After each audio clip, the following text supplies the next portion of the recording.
नमस्कार प्यारे साथियों, पुनः स्वागत है आप सभी का अपने YouTube चैनल यूके टीचिंग परीक्षा पर। उत्तराखंड की सभी परीक्षाओं को मद्देनज़र रखते हुए, ठीक है, सबसे पहले आगामी उत्तराखंड का जो सहायक अध्यापक LT का एग्जाम होने वाला है उसकी दृष्टि से महत्वपूर्ण सिग्नेचर ये है।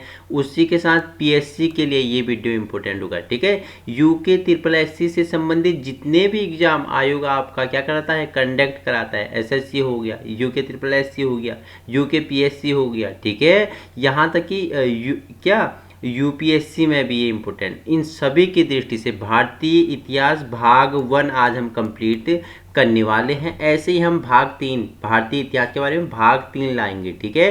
भाग पहले में हम प्राचीन भारत का इतिहास जानेंगे, ठीक है। दूसरे भाग में मध्यकालीन भारत का इतिहास जानेंगे और तीसरे में हम आधुनिक काल का भारत जानेंगे, ठीक है।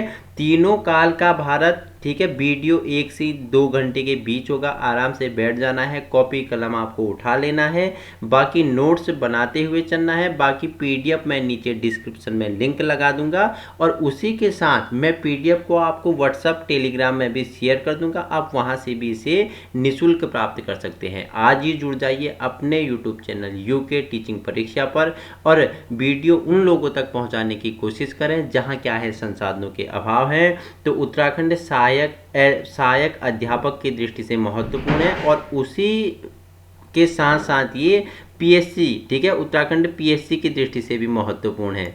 तो आइए अधिक समय न लेते हुए चर्चा परिचर्चा कर लेते हैं। भारतीय इतिहास में हम पहला भाग ले लेंगे जिसमें हम प्राचीन भारत का इतिहास जानेंगे, ठीक है। देखो स्टार्ट करते हैं। भारतीय उपमहाद्वीप को प्राचीन काल से ही भारतवर्ष के नाम से जाना जाता था, ठीक है। जो भारत का जो उपमहाद्वीप है इसे पहले से प्राचीन काल से, ठीक है, किस नाम से, भारतवर्ष के नाम से जाना जाता है, ठीक है।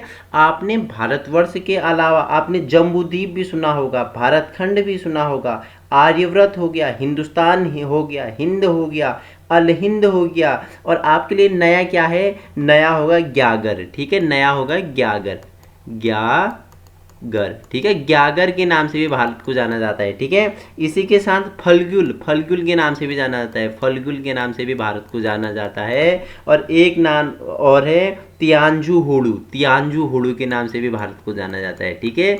तियांजू होड़ू के नाम से भी भारत को जाना जाता है, ठीक है। तो इतने नाम मैंने बताए। क्या बताया कि भारतवर्ष तो है ही, जम्बूद्वीप हो गया, भारतखंड हो गया, आर्यव्रत हो गया, हिंदुस्तान हो गया, हिंद अल हिंद हो गया, ग्यागर हो गया और फल्गुल हो गया, तियांजू होड़ू आदि अन्य नामों से जाना जाता है, ठीक है। और वहीं डॉक्टर श्री प्रकाश बरनवाल के अनुसार क्या बिहार में भारत के 5 नाम, भारत, इंडिया, हिंदुस्तान, आर्यव्रत और क्या बताओ मुझे, एक और था, बताओ मुझे, रेवाखंड समाहित है, ठीक है। रेवाखंड समाहित है। तो आइए आगे चर्चा परिचर्चा कर लेते हैं। क्या बोल रहा है, वर्तमान में भारत, पाकिस्तान, बांग्लादेश, नेपाल, भूटान, मालदीव और श्रीलंका को सम्मिलित रूप से भारतीय उपमहाद्वीप कहा जाता है, ठीक है। मेरे बचपन में MBA करने का सपना, भारत के पड़ोसी देश, कुछ याद आया कि मेरे बचपन में क्या, MBA करने का सपना, ठीक है।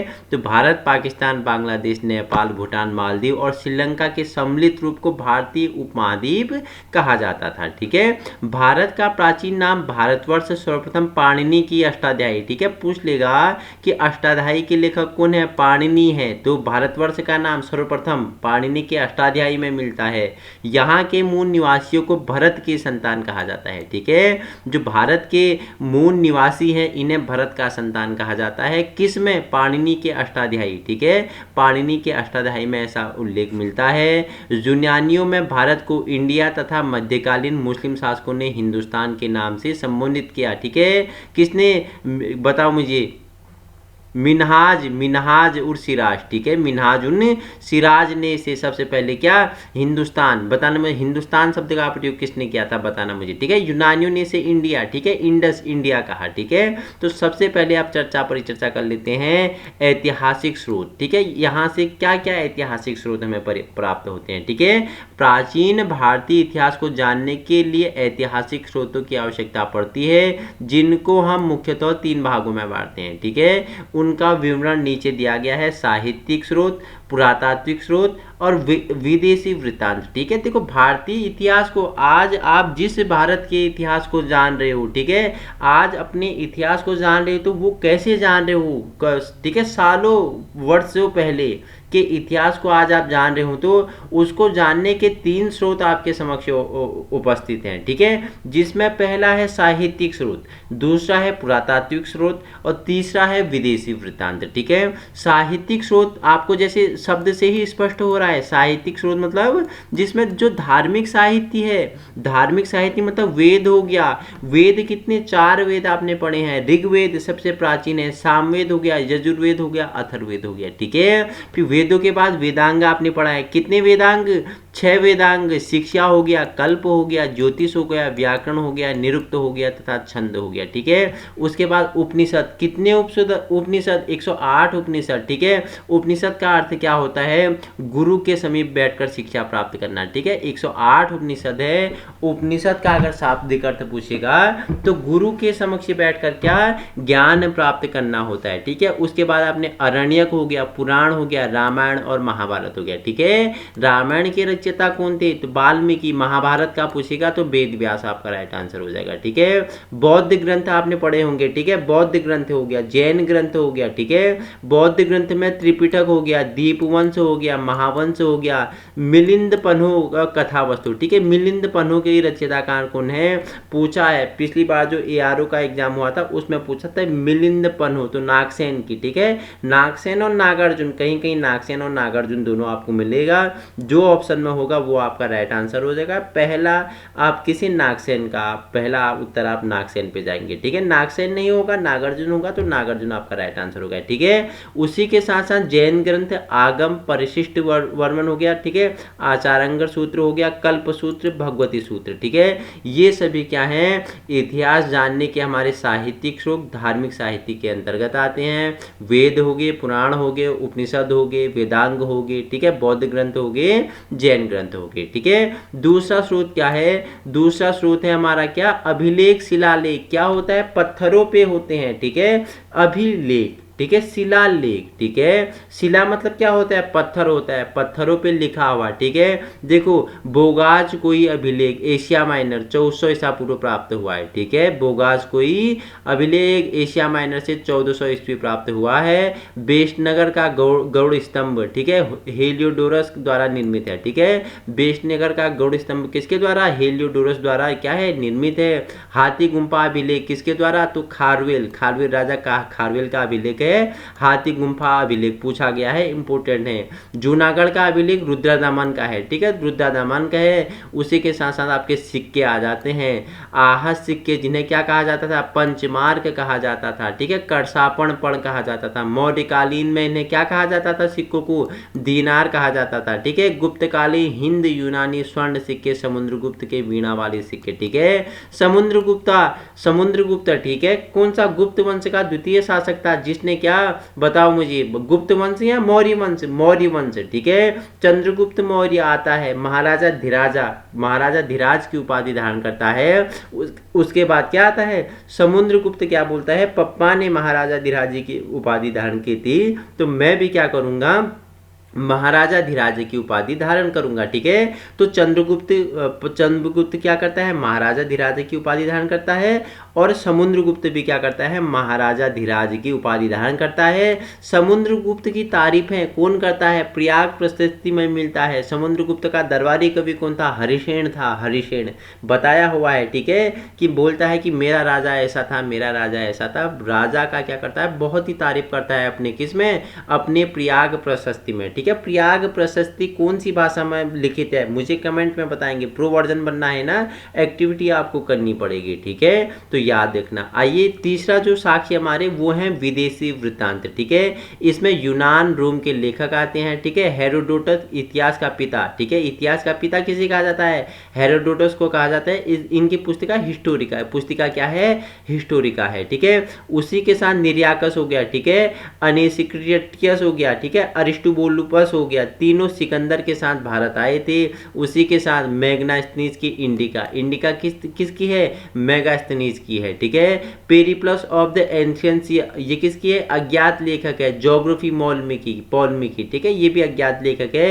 प्लिनी नेचुरल हिस्ट्री की, नेचुरल हिस्ट्री किसकी है, प्लिनी की है, ठीक है। उसी के साथ चीनी यात्री, उस चीनी यात्री को फांसी दो, ठीक है। फाहियान हो गया, फाहियान ने कौन सी पुस्तक लिखी, फो क्यों की, ठीक है, फो क्यों की। और ह्विंगसान की पुस्तक का नाम पूछेगा तो सी यू की, ठीक है, सी यू की। और इसिंग और संगयुंग ये क्या है, चीनी यात्री है। याद करने का ट्रिक क्या है, उस चीनी यात्री को फांसी दो, ठीक है, फांसी। फो से आपका क्या हो गया, फाहियान हो गया, ठीक है। सी से आपका क्या हो गया, संगयुन हो गया, उस चीनी यात्री को फांसी दो, ठीक है। तो ये ट्रिक है, ठीक है, ये ट्रिक है याद करने का। आइए अब आगे परिचर्चा कर लेते हैं। देखो धर्मनिरपेक्ष साहित्य में क्या आ जाएंगे, अर्थशास्त्र किसकी है, कौटिल्य के है। अष्टाध्यायी किसकी है, पाणिनि की है। राष्ट्ररंगिणी पुस्तक किसकी है, कलहण की है। इंपोर्टेंट है सभी, ठीक है। हर्षचरित पूछेगा तो बाणभट्ट की है, ठीक है। विक्रमादेव चरित पूछेगा तो विल्हण की पुस्तक है। शूद्र की क्या है, मृच्छकटिकम है, ठीक है। और कथा सरित सागर किसकी है, सामदेव की है। अगर गार्गी संहिता पूछेगा तो कात्यायन की है। 10 कुमार चरित्र दंडी की है, ठीक है। 10 कुमार चरित्र किसकी है, दंडी की पुस्तक है। और गोडवाहो किसकी है, वाकपति की पुस्तक है, ठीक है। उसी के साथ जो तीसरा हमारा क्या, जो पुरातात्विक में क्या आते हैं, स्तूप स्मारक भवन आते हैं। उसमें स्तूप हो गए बौद्ध धर्म के, ठीक है। बराबर की गुफाएं, आजीवक, ठीक है। और अंकोरवाट का मंदिर हो गया, कंबोडिया हो गया। बृहत स्नानागार मोहनजोदड़ो का हो गया। और उसी के साथ मूर्ति कला भी इसमें सम्मिलित है, जिसमें गांधार कला की मूर्तियां, यक्षिणी की मूर्ति, मौर्यकाल अजंता की गुफा, चित्रकाली, एलोरा की चित्रकारी इसमें सम्मिलित हैं, ठीक है। और उसी के साथ जो तीसरा हमारे विदेशी वृत्तांत आते हैं, उसमें अरबी लेखक, ठीक है, सुलेमान, ठीक है, 3वीं शताब्दी पहले भारत आया था। अल मसूदी राष्ट्रकूट शासकों का विवरण मिलता है। और अल बरूनी जिनकी क्या, किताब उल हिंद या किताब ए हिंद इनकी प्रसिद्ध पुस्तक है, ठीक है। तो ये हमने क्या, ऐतिहासिक काल किस के 3 साक्ष्यों के आधार पर, साहित्यिक स्रोत, पुरातात्विक स्रोत और विदेशी वृत्तांत, ठीक है। साहित्यिक स्रोत में हमने धार्मिक ग्रंथों के बारे में जाना था, धार्मिक साहित्य के बारे में जाना था। पुरातात्विक स्रोत में हमने अभिलेख, शिलालेखों के बारे में जाना। और हमने विदेशी वृत्तांत में यूनानी रोम के लेखकों के बारे में परिचर्चा की थी, ठीक है। अब जानते हैं प्राक इतिहास के बारे में परिचर्चा कर लेते हैं। प्राक इतिहास को मुख्य 3 भागों में बांटा जाता है। कितने भागों में, 3 भागों में। प्रागैतिहासिक काल, आद्य ऐतिहासिक काल और ऐतिहासिक काल, ठीक है। प्रागैतिहासिक काल है जिस काल की अध्ययन सामग्री उपलब्ध नहीं है, ठीक है। जिस काल की अध्ययन सामग्री उपलब्ध नहीं है उसे प्रागैतिहासिक काल कहते हैं, ठीक है। आद्य ऐतिहासिक काल किसे कहते हैं, जिस काल की अध्ययन सामग्री को पढ़ा नहीं जा सकता है, ठीक है। अध्ययन सामग्री तो उपलब्ध है लेकिन इसे पढ़ा नहीं जा सकता है, यह आपका कौन सा काल हो जाएगा, आद्य ऐतिहासिक काल हो जाएगा, ठीक है। तीसरा आपका आ जाता है ऐतिहासिक काल। ऐतिहासिक काल क्या होता है, जिस काल की प्रचुर अध्ययन सामग्री उपलब्ध है। प्रागैतिहासिक काल को पुरापाषाण काल, मध्यपाषाण काल और नवपाषाण काल में विभाजित किया गया है। अब देखो, ठीक है, ऐतिहासिक काल को भी 3 भागों में विभाजित कर दिया गया है, ठीक है। पुरापाषाण काल, मध्यपाषाण काल और नवपाषाण काल में इसे विभाजित किया गया है। होमियो सेपियंस, ठीक है, जिसे ज्ञानी मानव का अभिभार्य 30-40 हजार वर्ष पूर्व माना जाता है, ठीक है। हमारे पूर्वज होमियो सेपियंस, मानव का वैज्ञानिक नाम क्या है, होमियो सेपियंस, ठीक है। ज्ञानी मानव का अभिभार्य कब हुआ था, 30-40 हजार वर्ष पूर्व माना जाता है। पश्चिमोत्तर भारत के सोहन घाटी क्षेत्र में पुरापाषाण के साक्ष्य प्राप्त हुए हैं। मानव द्वारा प्रथम पालतू पशु को से कुत्ता का पूर्वज, ठीक है, कुत्ता का पूर्वज, जैसे मानव का पूर्वज हो गया वैसे कुत्ते का पूर्वज को था, ठीक है, जिसे मध्य पाषाण काल में पालतू बनाया गया। इसका साक्ष्य आदमगढ़ एवं कहाँ से, बताओ मुझे, बोगोरट से मिलता है। कहाँ से, बोगोरट से मिलता है। आग की जानकारी मानव को पुरापाषाण काल से ही थी। कहाँ से आग की जानकारी प्राप्त हुई? पुरापाषाण काल से हुई। पहले से जब आदिमानव था तो कच्चा मांस खाता था, ठीक है। दो पत्थरों के टकराने से जब चिंगारी उत्पन्न हुई तो उनके द्वारा आग की खोज की गई, ठीक है। तो उसने फिर आग से क्या, मांस को भुनना सीखा, उससे और टेस्टी लगा, तो इस प्रकार आग की खोज हुई, ठीक है। वो स्टोरी आपको अलग से कभी समझा दूंगा, ठीक है। किंतु इसका प्रयोग कहाँ, नवपाषाण काल में प्रारंभ हुआ, ठीक है। आग की जानकारी मानव को पुरापाषाण काल से ही थी, लेकिन इसका प्रयोग कब होता है? नवपाषाण काल में प्रारंभ होता है। कृषि एवं पहिए का आविष्कार नवपाषाण काल में प्रारंभ हुआ। मेहरगढ़ से कृषि का प्राचीनतम साक्ष्य प्राप्त हुआ है, ठीक है। मैंने टेट वाली जो वीडियो बनाई थी, वहाँ किरथर और सुलेमान की पहाड़ियों से सबसे पहले क्या, कृषि के साक्ष्य प्राप्त हुए थे, ठीक है। मेहरगढ़ से क्या, कृषि के साक्ष्य प्राप्त हुए थे, ठीक है। और सबसे पहले मनुष्य द्वारा उगाया गया फसल जौ और गेहूं, ठीक है। जौ और गेहूं वो भी बताया था। मनुष्य ने तांबा धातु का प्रयोग सर्वप्रथम प्रारंभ किया था, ठीक है। सबसे पहले प्रयोग में क्या जाने वाला धातु क्या है? तांबा है। मनुष्य द्वारा बनाया गया पहला औजार कौन सा था? कुल्हाड़ी था। भारत में पाषाणकालीन सभ्यता का अनुसंधान सर्वप्रथम रॉबर्ट ब्रूस फुट ने 1863 में प्रारंभ किया था। सिंधु घाटी सभ्यता को आद्य ऐतिहासिक काल तथा उसके बाद के घटनाक्रम को ऐतिहासिक काल के अंतर्गत अध्ययन किया जाता है, ठीक है। अब हम जानेंगे सिंधु घाटी सभ्यता के बारे में, ठीक है। मोहनजोदड़ो, हड़प्पा की सभ्यता, सिंधु घाटी की सभ्यता, ठीक है। तो इसके देखो, अगर पूछेगा उत्तर में कहाँ तक है ये? मांडा। उत्तर में कहाँ? मांडा। कौन सी नदी के किनारे? तो चिनाब नदी के किनारे, ठीक है, जम्मू कश्मीर में, ठीक है। दक्षिण में कहाँ तक फैला है? दैमाबाद। कहाँ पे है? महाराष्ट्र में। कौन सी नदी में? प्रवरा नदी के किनारे, ठीक है। अगर आपका पूछेगा पश्चिम में पूछेगा तो सुतकाडोर कौन सी नदी? दास्क नदी के किनारे बसा है। अगर पूर्व में पूछेगा तो आलमगीर तक क्या फैला हुआ है, जो कहाँ है? उत्तर प्रदेश में है। कौन सी नदी? हिंडन नदी के किनारे है, ठीक है। ये डायग्राम बना लेना आप, ऐसे ये डायग्राम बना लेना, आपके लिए इंपॉर्टेंट होने वाला है। तो आइए अब जानते हैं सिंधु घाटी सभ्यता के बारे में। हम व्याख्यात्मक रूप में परिचर्चा कर लेते हैं। तो आइए जानते हैं सिंधु घाटी सभ्यता के बारे में, ठीक है। सिंधु घाटी सभ्यता आद्य ऐतिहासिक काल की कांस्य युगीन सभ्यता है। इसे किस नाम से? कांस्य युगीन सभ्यता के नाम से भी जाना जाता है। इसे भारतीय उपमहाद्वीप में प्रथम नगरीय सभ्यता का गौरव प्राप्त है, ठीक है। जो भारतीय उपमहाद्वीप है उसमें प्रथम नगरीय सभ्यता का गौरव प्राप्त किसे है? यही सिंधु घाटी सभ्यता को प्राप्त है, जिसे कांस्य युगीन सभ्यता भी कहते हैं।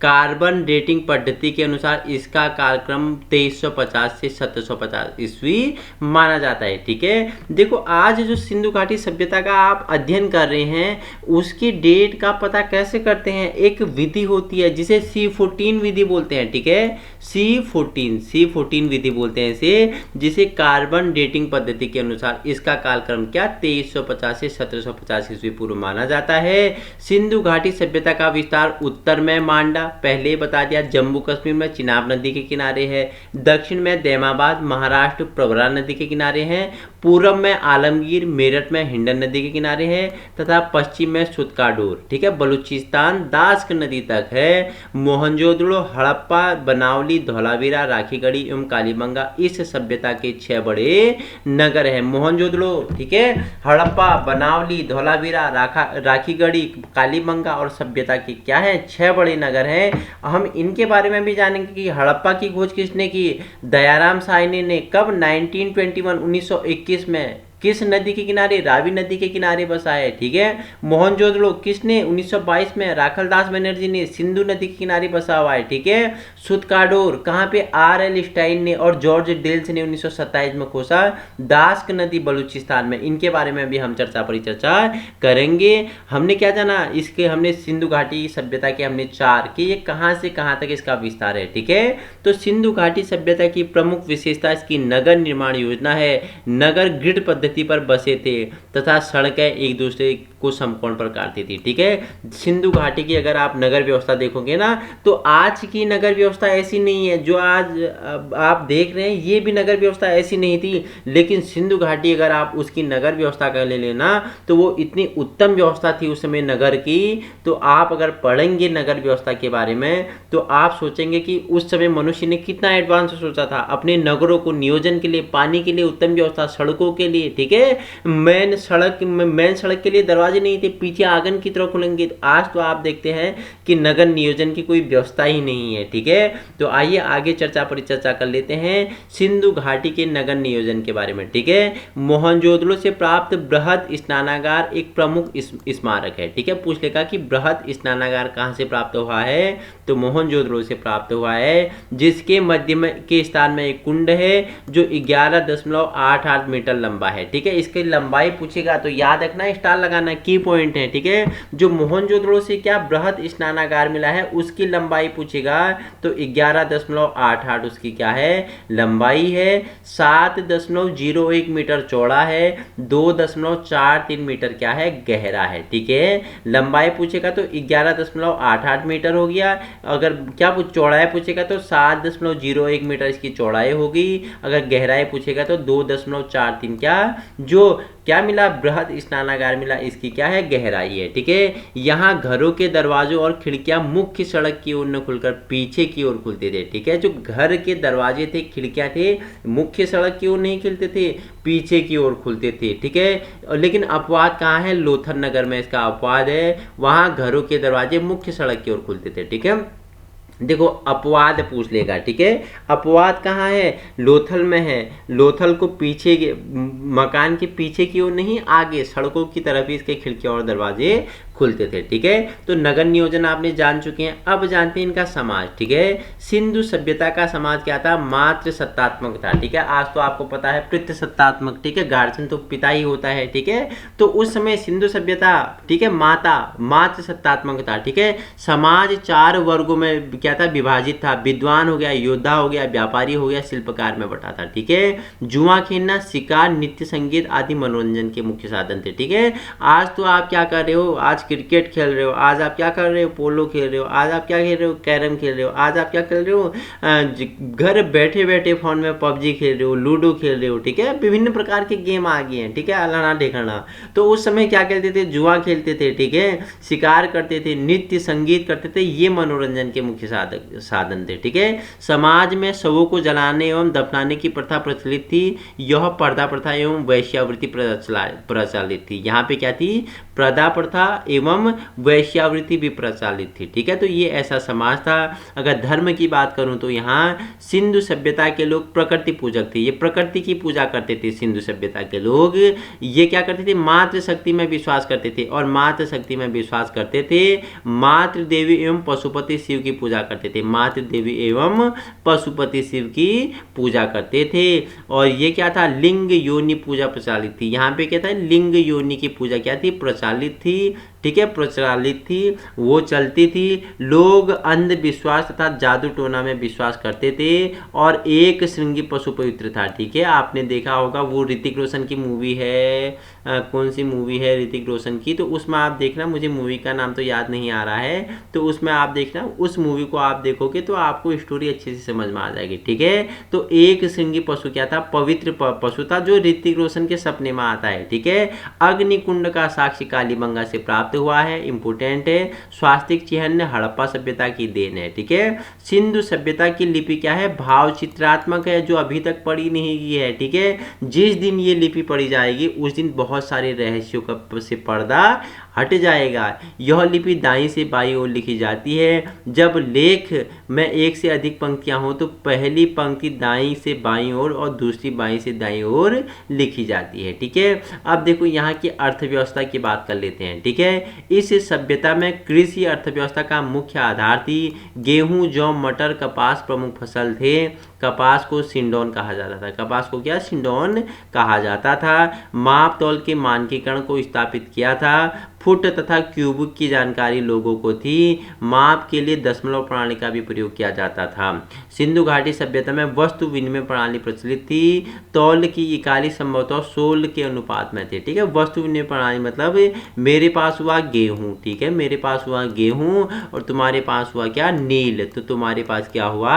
नील हुआ। तो मुझे नील की जरूरत है तो मैं तुम्हें क्या दूंगा? गेहूं दूंगा, तुमसे नील ले लूंगा। तो ये क्या है? वस्तु विनिमय प्रणाली है। ठीक है, वस्तु के बदले वस्तु का आदान प्रदान क्या है? वस्तु विनिमय प्रणाली है। ठीक है, वहीं मेसोपोटामिया के साक्ष्यों में हड़प्पा स्थलों के लिए मेलुहा शब्द का प्रयोग किया गया है। आंतरिक तथा विदेशी व्यापार प्रचलन में था।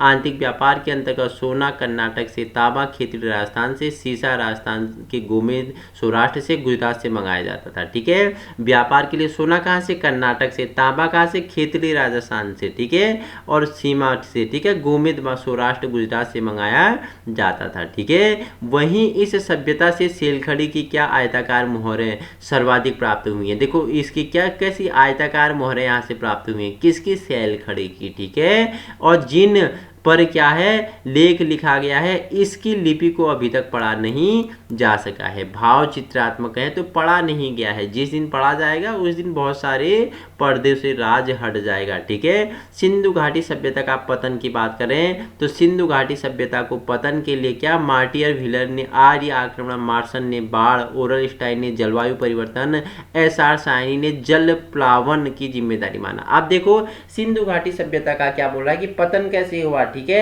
एक राइटर हुए मार्टियर व्हीलर, उन्होंने क्या बोला कि आर्यों ने आक्रमण कर दिया तो सिंधु घाटी समाप्त हो गया। मार्सन ने क्या बोला? बाढ़ आ गया। ठीक है, ओरेल स्टाइन ने क्या बोला? जलवायु परिवर्तन हुआ। एसआर साइनी ने क्या बोला? जल का प्लावन जिम्मेदार है सिंधु घाटी सभ्यता का पतन का। ठीक है, वहीं आगे चर्चा परिचर्चा कर लेते हैं। सिंधु घाटी सभ्यता के प्रमुख स्थलों की बात करें तो स्थल का नाम है हड़प्पा। ठीक है, किसने खोजा? दयाराम साइनी ने 1921 में खोजा। ठीक है, इसकी स्टोरी मैंने आपको पहले बताई है। जब पहली बार पंजाब क्षेत्र में क्या रेल लाइन बिछाई जा रही थी तो किसके नेतृत्व में, ठीक है, किसका नेतृत्व कौन था? जॉन मार्शल था या कौन था? मुझे बताएंगे। ठीक है, तो हड़प्पा की खोज किसने? दयाराम साइनी ने 1921 में की। कौन सी नदी के किनारे हैं? रावी नदी के किनारे हैं। मोंटगोमरी कहाँ पे पड़ता है? मोंटगोमरी पाकिस्तान में पड़ता है। ठीक है, यहाँ से प्राप्त क्या क्या हुआ है? कब्रिस्तान R37, श्रमिक निवास हो गया, 16 भट्टियां, कांसे की इक्का गाड़ी, ठीक है, दर्पण, मंजूषा, धोती पहने हुए मूर्ति कहाँ से? हड़प्पा से प्राप्त हुआ है। ठीक है, मोहनजोदड़ो की खोज कौन करते हैं? RS दास, ठीक है, राखल दास बनर्जी, ठीक है, 1922 में करते हैं। सिंधु नदी के किनारे बसा है, कहाँ? लरकाना पाकिस्तान में। ठीक है, यहाँ से क्या क्या प्राप्त हुआ है? कांसे की नग्न मूर्ति, ठीक है, स्नानागार, अन्नागार, कुम्हार के 6 भट्टे, ठीक है, सूती कपड़ा, दाढ़ी वाला बाबा, ठीक है, दाढ़ी वाला साधु कहाँ से? मोहनजोदड़ो से प्राप्त हुआ है। ठीक है, कांच की नग्न मूर्ति कहाँ से? तो ये भी आपकी मोहनजोदड़ो से प्राप्त हुआ है। हाथी का कपास खंड, शतरंज की गोलियां कहाँ से? ये सब मोहनजोदड़ो से प्राप्त हुए हैं। ठीक है, सुत का डोर पढ़ेंगे, सुत का डोर। ठीक है, RL स्टाइल और जॉर्ज डेल्स ने खोजा 1927 में। दास्क नदी के किनारे बलूचिस्तान पाकिस्तान में है। मिट्टी से बनी चूड़ियाँ, तांबे की कुल्हाड़ी, ठीक है, राख से भरा बर्तन और व्यापारिक चौकी यहाँ से प्राप्त हुए हैं। ठीक है, अगर चुहंदड़ों से पूछेंगे तो NG मजुमदार ने 1921 में खोजा। सिंधु नदी के तट पर है। ठीक है, सिंध पाकिस्तान क्षेत्र में। मनके का कारखाना, लिपस्टिक, मोहर निर्माण केंद्र, मिट्टी की बनी बैलगाड़ी का प्रतिरूप, कांसे का खिलौना कहाँ से? चुहंदड़ों से प्राप्त हुआ है। ठीक है, कालीबंगा किसने? अमलानंद घोष ने कब? 1953 से 60 के मध्य खोजा। कहाँ पे है? घग्गर नदी के किनारे राजस्थान में है कालीबंगा। ठीक है, हल द्वारा जुते हुए खेत, अग्निकुंड हो गए, ठीक है, अलंकृत ईंट हो गया, बेलनाकार मोहर हो गया, मिट्टी का हल और भूकंप का साक्ष्य कहाँ से? कालीबंगा से प्राप्त होता है। ठीक है, लोथल को किसने खोजा? तो रंगनाथ राव ने 1957 को में खोजा था। ठीक है, लोथल किस नदी? तो भोगवा नदी के किनारे, कहाँ पे? गुजरात में है। ठीक है, क्या क्या प्राप्त हुआ? सोने का मन का बनाने का कारखाना गोदीवाड़ा हो गया। बंदरगाह, युग्म समाधान, धान की खेती कहाँ से? लोथल से प्राप्त हुए। ठीक है। धौलावीरा किसने खोजा? पी.बी. लाल। ठीक है। 1959 में आर.एस. बिष्ट ने 1930-31 में खोजा। खादिर वेत नदी के किनारे है, कच्छ गुजरात में पड़ता है। यहाँ से क्या क्या खेल का मैदान प्राप्त हुआ है? सबसे बड़ा अभिलेख पत्थर की बनी नेवेल की मूर्ति प्राप्त हुई है। 3 भागों में विभाजित एकमात्र शहर कौन सा था? 3 भागों में, जैसे और शहर 2 भागों में, ऊपरी दुर्ग और निचली दुर्ग। ठीक है। दुर्ग एक ऊपरी दुर्ग और निचली दुर्ग में विभाजित था। वहीं धौलावीरा इसका अपवाद है। धौलावीरा क्या? 3 भागों में विभाजित था। ठीक है। राखीगढ़ी नेक्स्ट है। राखीगढ़ी देखो कहाँ पे, कहाँ किसने खोजा? तो सूरजभान ने 1963 में घग्गर नदी के किनारे हरियाणा में है। यहाँ से प्राक हड़प्पा एवं परिपक्व हड़प्पा के साक्ष्य भारत में सभ्यता का सबसे बड़ा स्थल चबूतरे पर बने अग्निवेदिका यहाँ से प्राप्त हुए हैं। ठीक है। बनावली को किसने खोजा? आर.एस. बिष्ट ने। कब? 1973 ईस्वी में। ठीक है। रंगोई नदी के किनारे हरियाणा में स्थित है। मिट्टी से बने हल का प्रतिरूप मिला। मिट्टी के मन के मछली पकड़ने की बंसी मिली। ठीक है। और सुव्यवस्थित अपवहन तंत्र का अभाव और स्वर्ण पटक यहाँ से प्राप्त होते हैं। नेक्स्ट है आपका क्या? कुणान। कुणान की खोज किसने की? S.R. राव ने 1994 में की। किस नदी? सरस्वती नदी के किनारे हिसार हरियाणा में पड़ता है। चांदी के 2 मुकुट यहाँ से कुणान से प्राप्त हुए हैं। ठीक है। तो हमने सिंधु घाटी सभ्यता का जीवन, ठीक है, नगर नियोजन, अर्थव्यवस्था, ठीक है, वहाँ की धार्मिक व्यवस्था, सामाजिक व्यवस्था, आर्थिक व्यवस्था, और जो यहाँ के प्रमुख क्या है, सिंधु घाटी सभ्यता के प्रमुख स्तर हैं, किसके द्वारा खोजे गए, कौन सी नदी के किनारे हैं और क्या क्या साक्ष्य हमें प्राप्त हुआ है, इन सभी के बारे में हमने परिचर्चा की है। इसमें एक यूनिट हमारा कंप्लीट हो गया है। अब हम पढ़ेंगे इसमें दूसरा यूनिट, वैदिक काल। ठीक है। वैदिक काल, ऋग्वैदिक काल, ठीक है, उत्तर वैदिक काल, इनके बारे में परिचर्चा करने वाले हैं। आराम से बैठ जाना है, वीडियो लंबी होने वाली है, बस आपको जुड़ना है एक सकारात्मक ऊर्जा के साथ। आपने तो बस बैठकर सुनना है। ठीक है। 1.5 की स्पीड लगा लें, आराम से सुनते हुए चलें, बस आपको ध्यान से सुनना है, बाकी स्टोरी आपके माइंड में बैठते रहेगी। आप एक क्या ज्ञान के अच्छा निर्माता बन सकोगे। ठीक है। तो परिचर्चा कर लेते हैं। यूनिट सेकंड, जिसमें हम क्या पढ़ेंगे, वैदिक काल, उत्तर वैदिक काल, ऋग्वैदिक काल के बारे में परिचर्चा करेंगे। तो इसमें पहला आपका क्या है, वैदिक काल है। ठीक है। वैदिक काल की एज क्या है, 1500 ईस्वी से 1000 ईस्वी। ठीक है। तो आइए जानते हैं वैदिक काल के बारे में। सिंधु घाटी सभ्यता के पतन के पश्चात भारतीय उपमहाद्वीप में वैदिक काल का आगमन हुआ।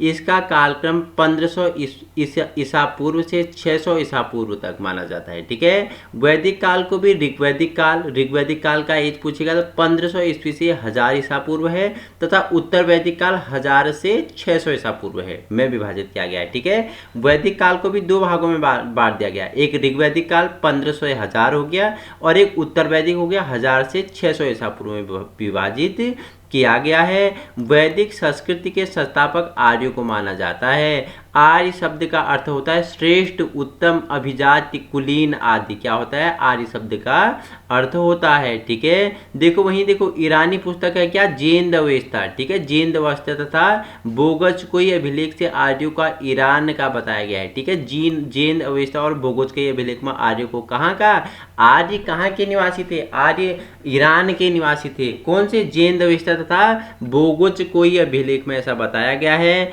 मैक्स मुलर ने आर्य को मध्य एशिया का निवासी कहा है। ठीक है।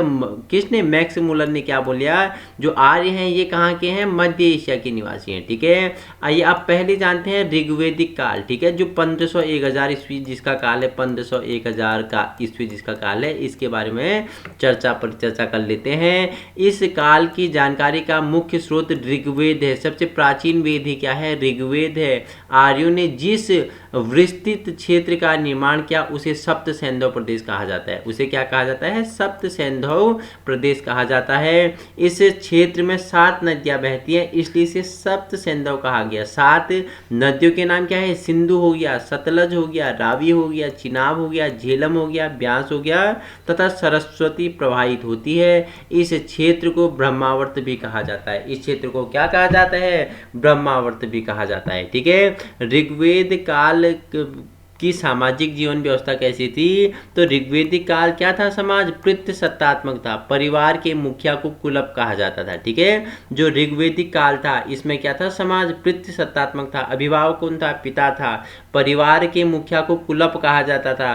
पिता परिवार का मुखिया होता था। ठीक है, अगर मातृ सत्तात्मक होगा तो माता परिवार की मुखिया होगी। ठीक है, तो ये क्या है? ऋग्वेदिक काल पिता प्रधान है, पितृ सत्तात्मक है, मुखिया को कुलप कहा जाता है, पिता परिवार का मुखिया होता है। ठीक है, महिलाओं को शिक्षा प्राप्त करने का अधिकार था। ठीक है, ऋग्वेदिक काल में क्या था? महिलाएं शिक्षा क्या कर सकती हैं? प्राप्त कर सकती हैं। इसमें कुछ महिलाओं के नाम इंपोर्टेंट है। अपाला हो गया, सिक्ता हो गया, घोषा हो गया, विश्वारा हो गया। ठीक है, लोपामुद्रा इस काल की विदुषी महिलाएं हैं। ठीक है, महिलाओं को शिक्षा प्राप्त करने का अधिकार था। तभी आप किसके बारे में? अपाला के बारे में जान रहे हैं। ठीक है, सिक्ता के बारे में जान रहे हैं, घोषा हो गया, विश्वारा हो गया, लोपामुद्रा इस काल की क्या थी? विदुषी या विद्वान महिलाएं थी। ऋग्वेद के पुरुष सूक्त में 4 वर्णों ब्राह्मण हो गया, क्षत्रिय हो गया, वैश्य, शूद्र की चर्चा मिलती है। ठीक है, कौन से सूक्त में? पुरुष सूक्त में 4 वर्ण किसके? ऋग्वेद के। ब्राह्मण, क्षत्रिय, वैश्य, शूद्र। ठीक है, समाज में सती प्रथा का प्रचलन नहीं था। समाज में उस समय क्या नहीं था? सती प्रथा का प्रचलन नहीं था। सबसे पहले किस अभिलेख से? तो किस अरण्यक, किस अभिलेख से सती प्रथा का साक्ष्य प्राप्त होता है? आप मुझे बताएंगे। ठीक है, तो ऋग्वेदिक काल में क्या नहीं था? ऋग्वेदिक काल में सती प्रथा का प्रचलन नहीं था। लंबे समय तक विवाह न करने वाली महिलाओं को क्या कहा जाता था? अमाजु कहा जाता था। ठीक है, जो कुंवारी हैं, लंबे समय तक विवाह नहीं करने वाली महिलाओं को किस नाम से? अमाजु नाम से पुकारा जाता था। पूछ लेगा कि निम्नलिखित में से ऋग्वेदिक काल में अमाजु शब्द किसके लिए प्रयोग हुआ है? तो 4 ऑप्शन आपके लिए होंगे। तो जो लंबे समय तक विवाह नहीं करता था उसे अमाजु कहा जाता था। ठीक है, अब जानते हैं राजनीतिक जीवन के बारे में जान लेते हैं। राजनीतिक व्यवस्था की संरचना कबीलाई थी। कैसी थी? कबीलाई थी। संपूर्ण कबीला जन कहलाता था। कबीले का प्रधान कौन होता था? राजन होता था। सभा, समिति, विधित हो गया, जनप्रतिनिधि संस्थाएं थी। ठीक है, अधिकारियों को सामूहिक रूप से रत्निक कहा जाता था। ठीक है, सभा और समिति का उल्लेख किस वेद में है? अथर्ववेद में है। कौन थी सभा और समिति? तो प्रजापति की 2 पुत्रियां थी। इनके बारे में भी हम अच्छे से जानेंगे। ठीक है, आगे परिचर्चा कर लेते हैं। सभा समाज के विशिष्ट जनों की संस्था थी। विदत आर्यों के सर्वाधिक प्राचीन संस्था भी मानी जाती है। तो ये राजनीतिक हमने जीवन पढ़ा। इसमें ही ऋग्वेदिक काल में धार्मिक जीवन की बात करूं तो ऋग्वेदिक काल में इंद्र महत्वपूर्ण देवता था। ठीक है, 250 बार, 250 बार, कितनी बार? 250 बार। कितनी बार इंद्र की जिक्र हुई है बताना मुझे। ठीक है, तो क्या बोल रहा है? ऋग्वेदिक काल में इंद्र महत्वपूर्ण देवता था। इन्हें ऋग्वेद में पुरंदर, किलो को तोड़ने वाला, पुरंदर मतलब किलो को तोड़ने वाला, इंद्र के लिए ऋग्वेद में 250 सूक्त हैं। वरुण की क्या? ऋत स्तप गोपा कहा गया है। वरुण की क्या? ऋत स्तप गोपा कहा गया है। ऋग्वेद में सर्वाधिक पवित्र नदी कौन है? सरस्वती को नदीतमा कहा गया है। ठीक है, नदीतमा किसके लिए? सरस्वती नदी को क्या ऋग्वेद में सबसे पवित्र कहा गया है और सरस्वती के लिए नदीतमा शब्द प्रयोग हुआ है। ठीक है, सत्यमेव जयते इंपोर्टेंट है, बहुत बार पूछा हुआ है। कहाँ से? मुंडकोपनिषद से लिया गया है। ठीक है, अष्टोमा सदगमयी, ठीक है, कहाँ से? ऋग्वेद से लिया गया है। कहाँ से लिया गया है बताना? ऋग्वेद से लिया गया है। इस काल में मारुत, मारुत कौन? आंधी या तूफान का देवता। ठीक है, कौन? आकाश का देवता। ठीक है, सोम कौन होता था? वनस्पति देवता। पोषण पशुओं का देवता, प्रमुख देवता थे। ठीक है, तो ये धार्मिक जीवन था। अब जानते हैं आर्थिक जीवन के बारे में। ठीक है, गाय को मुद्रा के परिचायक के रूप में जाना जाता था। इसे अगन्या मतलब न मानने योग्य माना जाता है। ठीक है, गाय को क्या? अगन्या के रूप से मतलब कि मानने योग्य, न मानने योग्य माना जाता है। किसे? गाय को। ठीक है, संपत्ति की गणना रचि अर्थात मवेशियों के रूप में की जाती थी। संपत्ति की गणना क्या? रचि मतलब मवेशियों के रूप में की जाती थी। कृषि के लिए उर्ध हो गया, धान्य था, वपांति जैसे शब्दों का प्रयोग होता है। जुते हुए खेतों को उर्वरा, पशुचारण योग्य भूमि को खिल्य कहा जाता था। ठीक है, जो जुते हुए खेत थे उसके लिए उर्वरा शब्द प्रयोग होता था। और जो पशुचारण योग्य, जहां पशु चरते थे, जो घास भूमि थी उसे खिल्य कहते थे। हल को सीट, हल रखने को सीता कहा जाता था। ठीक है, सीता कहा जाता था। वस्तु विनिमय प्रणाली क्या थी? प्रचलित थी। निष्क तथा शतमान नामक सिक्कों का प्रचलन था। ठीक है, सिक्के निष्क और शतमान नामक सिक्के का क्या किया जाता था, प्रचलन में था, उनका प्रयोग किया जाता था। इस काल की प्रमुख नदियों के वर्तमान नाम इस प्रकार है। कुर्म को क्या कुरमुन कहा जाता था। ठीक है, विशेषता को झिलम। ठीक है, अस्कनी का आज चिनाब के नाम से, परफनवी को आप रावी के नाम से जानते हैं, शतुद्री को आप सतलज के नाम से जानती है, बिपाशा को आज आप क्या ब्यास नदी के नाम से जानते हैं। तो ऋग्वैदिक काल जान लिया। अब जानते हैं उत्तर वैदिक काल। ठीक है, जो कब 1000 ईस्वी से 600 ईस्वी तक चलता है, और ऋग्वैदिक कब चला, 1500 से 1000 तक चला, और उत्तर वैदिक 1000 से 600। तो आइए जानते हैं इसकी प्रमुख विशेषताएं। धार्मिक जीवन, सामाजिक जीवन, राजनीतिक जीवन, इन सभी तथ्यों के बारे में हम परिचर्चा कर लेंगे। ठीक है, तो इस काल की जानकारी के मुख्य स्रोत यजुर्वेद, सामवेद तथा अथर्ववेद हैं। और देखो आपसे पूछेगा ऋग्वेद में कौन सा वेद शामिल है। ऋग्वेद में एक ही वेद, क्या बताओ, ऋग्वेदिक काल में एक ही वेद है, ऋग्वेद है। ठीक है, उत्तर वैदिक काल में 3 वेद कौन है बताना है, यजुर्वेद, सामवेद, अथर्ववेद। ठीक है, इस काल में आर्य पंजाब से कुरुक्षेत्र अर्थात गंगा यमुना दोआब में फैले हुए थे। उत्तर वैदिक आर्यों ने जिस विस्तृत क्षेत्र पर निवास किया था उन्हें आर्यव्रत की संज्ञा दी गई थी। ठीक है, इनका उत्तर वैदिक काल में सामाजिक जीवन कैसा था।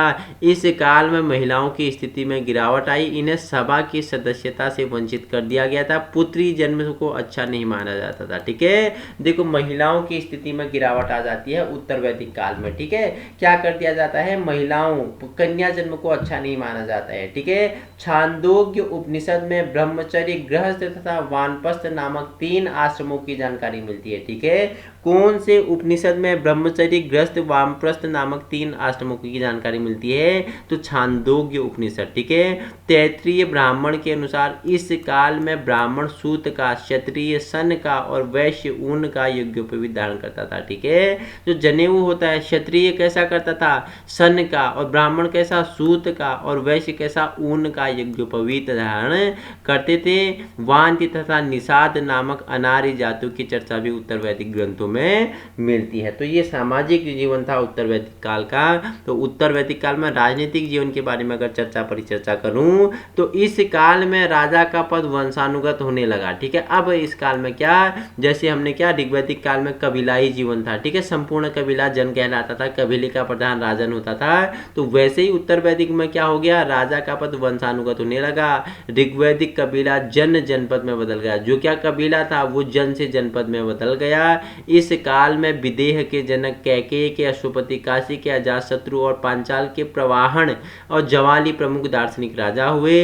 इस काल में पूर्व के राजा को सम्राट, पश्चिम के राजा को स्वराट, उत्तर के राजा को विराट और दक्षिण के राजा को योग्य कहा जाता था। ठीक है, अब देखो उत्तर वैदिक काल में जो पूर्व का राजा है उसे सम्राट कह देंगे, पश्चिम का राजा को स्वराट कह देंगे, उत्तर के राजा को विराट कह देंगे, राजा को क्या कह देंगे, दक्षिण के राजा को योज कहेंगे। ठीक है, अब यहाँ का धार्मिक जीवन के बारे में अगर हम जानेंगे तो उत्तर वैदिक काल में इंद्र के स्थान पर प्रजापति सर्वाधिक लोकप्रिय देवता बन गया। जिस प्रकार ऋग्वैदिक काल में इंद्र प्रमुख देवता था, 250 बार सूक्त का प्रयोग किया गया है इंद्र के लिए। ठीक है, और उत्तर वैदिक काल में क्या हो जाता है, इंद्र का स्थान बिल्कुल नगण्य हो जाता है। यहाँ प्रजापति की 2 पुत्रियां सभा और समिति के बारे में भी परिचर्चा करेंगे। ठीक है, तो देखो उत्तर वैदिक काल में इंद्र के स्थान पर प्रजापति सर्वाधिक प्रिय देवता बन गया है। विष्णु को मनुष्य जाति के दुखों का अंत करने वाला माना गया है। विष्णु को क्या, मनुष्य जाति के दुखों का अंत करने वाला माना गया है। यज्ञ तथा बलि की पद्धति उत्तर वैदिक धर्म का मूल आधार बन गया है।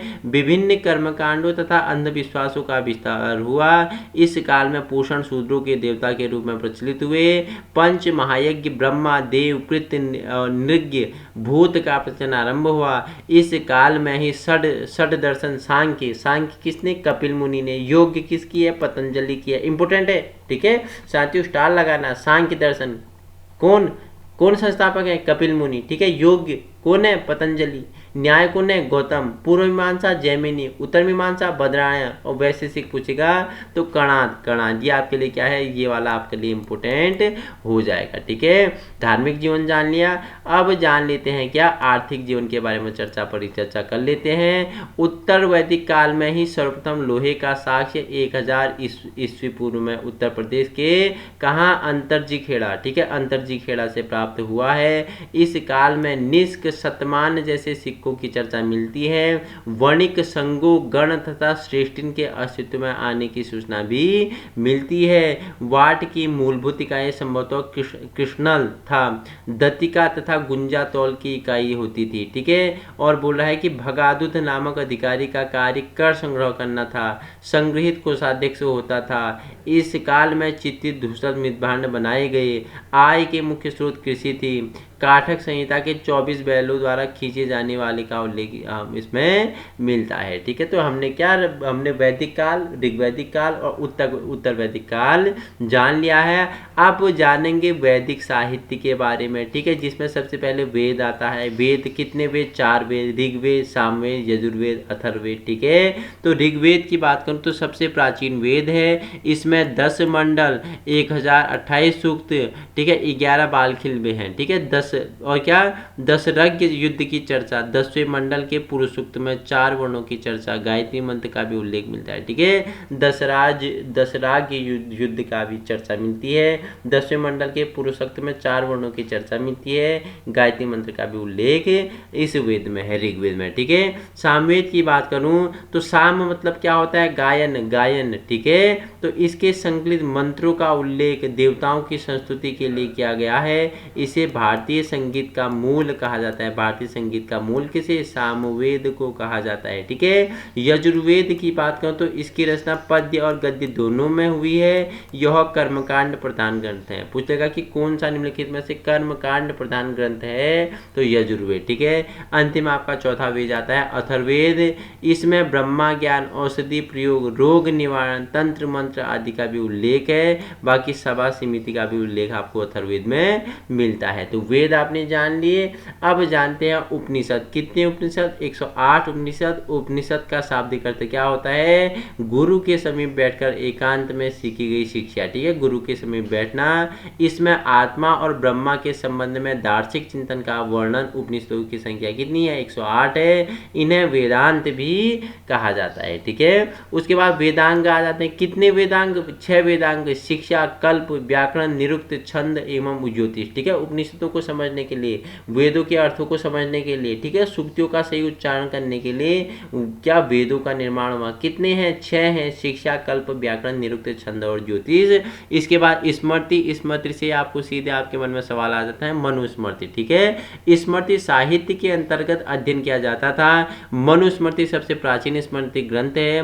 कालांतर में क्या याज्ञवल्क्य की स्मृति और क्या उष्णस स्मृति, देवल स्मृति की रचना भी हुई है। ठीक है, उसके बाद पुराण। कितने पुराण? 18 पुराण। सबसे पुराण मत्स्य पुराण, ठीक है, वायु पुराण, वामन पुराण, मार्कंडेय तथा विष्णु पुराण। ठीक है, पुराणों के संकलन का श्रेय किसे? वेदव्यास को जाता है। मत्स्य पुराण सर्वाधिक प्राचीन है। इसमें विष्णु के 10 अवतारों की चर्चा मिलती है। ठीक है, वेद जान लिए, ठीक है, उपवेद जान लिए, वेदांग जान लिए। ठीक है, हमने फिर क्या जाना? उसका स्मृति पुराण हमने जान लिए। ठीक है, अब देखते हैं धार्मिक आंदोलनों के बारे में हम परिचर्चा कर लेते हैं। 6ठी शताब्दी ईस्वी पूर्व संपूर्ण विश्व में धार्मिक आंदोलन की शताब्दी के रूप में जानी जाती है। उस समय यूनान में क्या? हेराक्लिस, ईरान में जरदुश्त, चीन में क्या? कन्फ्यूशियस तथा भारत में जैन तथा बौद्ध धर्म अस्तित्व में आए। जैन तथा बौद्ध धर्म को वैदिक धर्म की यज्ञ, बलि एवं कर्मकांडों का विरोध किया तथा ब्राह्मणवादी श्रेष्ठता को इन्होंने चुनौती दी। ठीक है, सबसे पहले हम जानेंगे जैन धर्म के बारे में, उसके बाद हम जानेंगे बौद्ध धर्म के बारे में। तो आइए जानते हैं जैन धर्म के बारे में। तो जैन धर्म के संस्थापक कौन थे? ऋषभदेव थे, ऋषभदेव। ऋषभदेव को और किस नाम से जाना जाता है? आदिनाथ के नाम से जाना जाता है, मुझे बताना, ठीक है। इनको और क्या? आदिनाथ के नाम से भी जाना जाता है। इसके संस्थापक कौन थे? जैन धर्म के ऋषभदेव थे। वास्तविक संस्थापक किसे माना जाता है? महावीर स्वामी को माना जाता है, ठीक है। चर्चा परिचर्चा कर लेते हैं। कितने 24 तीर्थंकर हुए? तीर्थंकर कितने हुए? 24 हुए।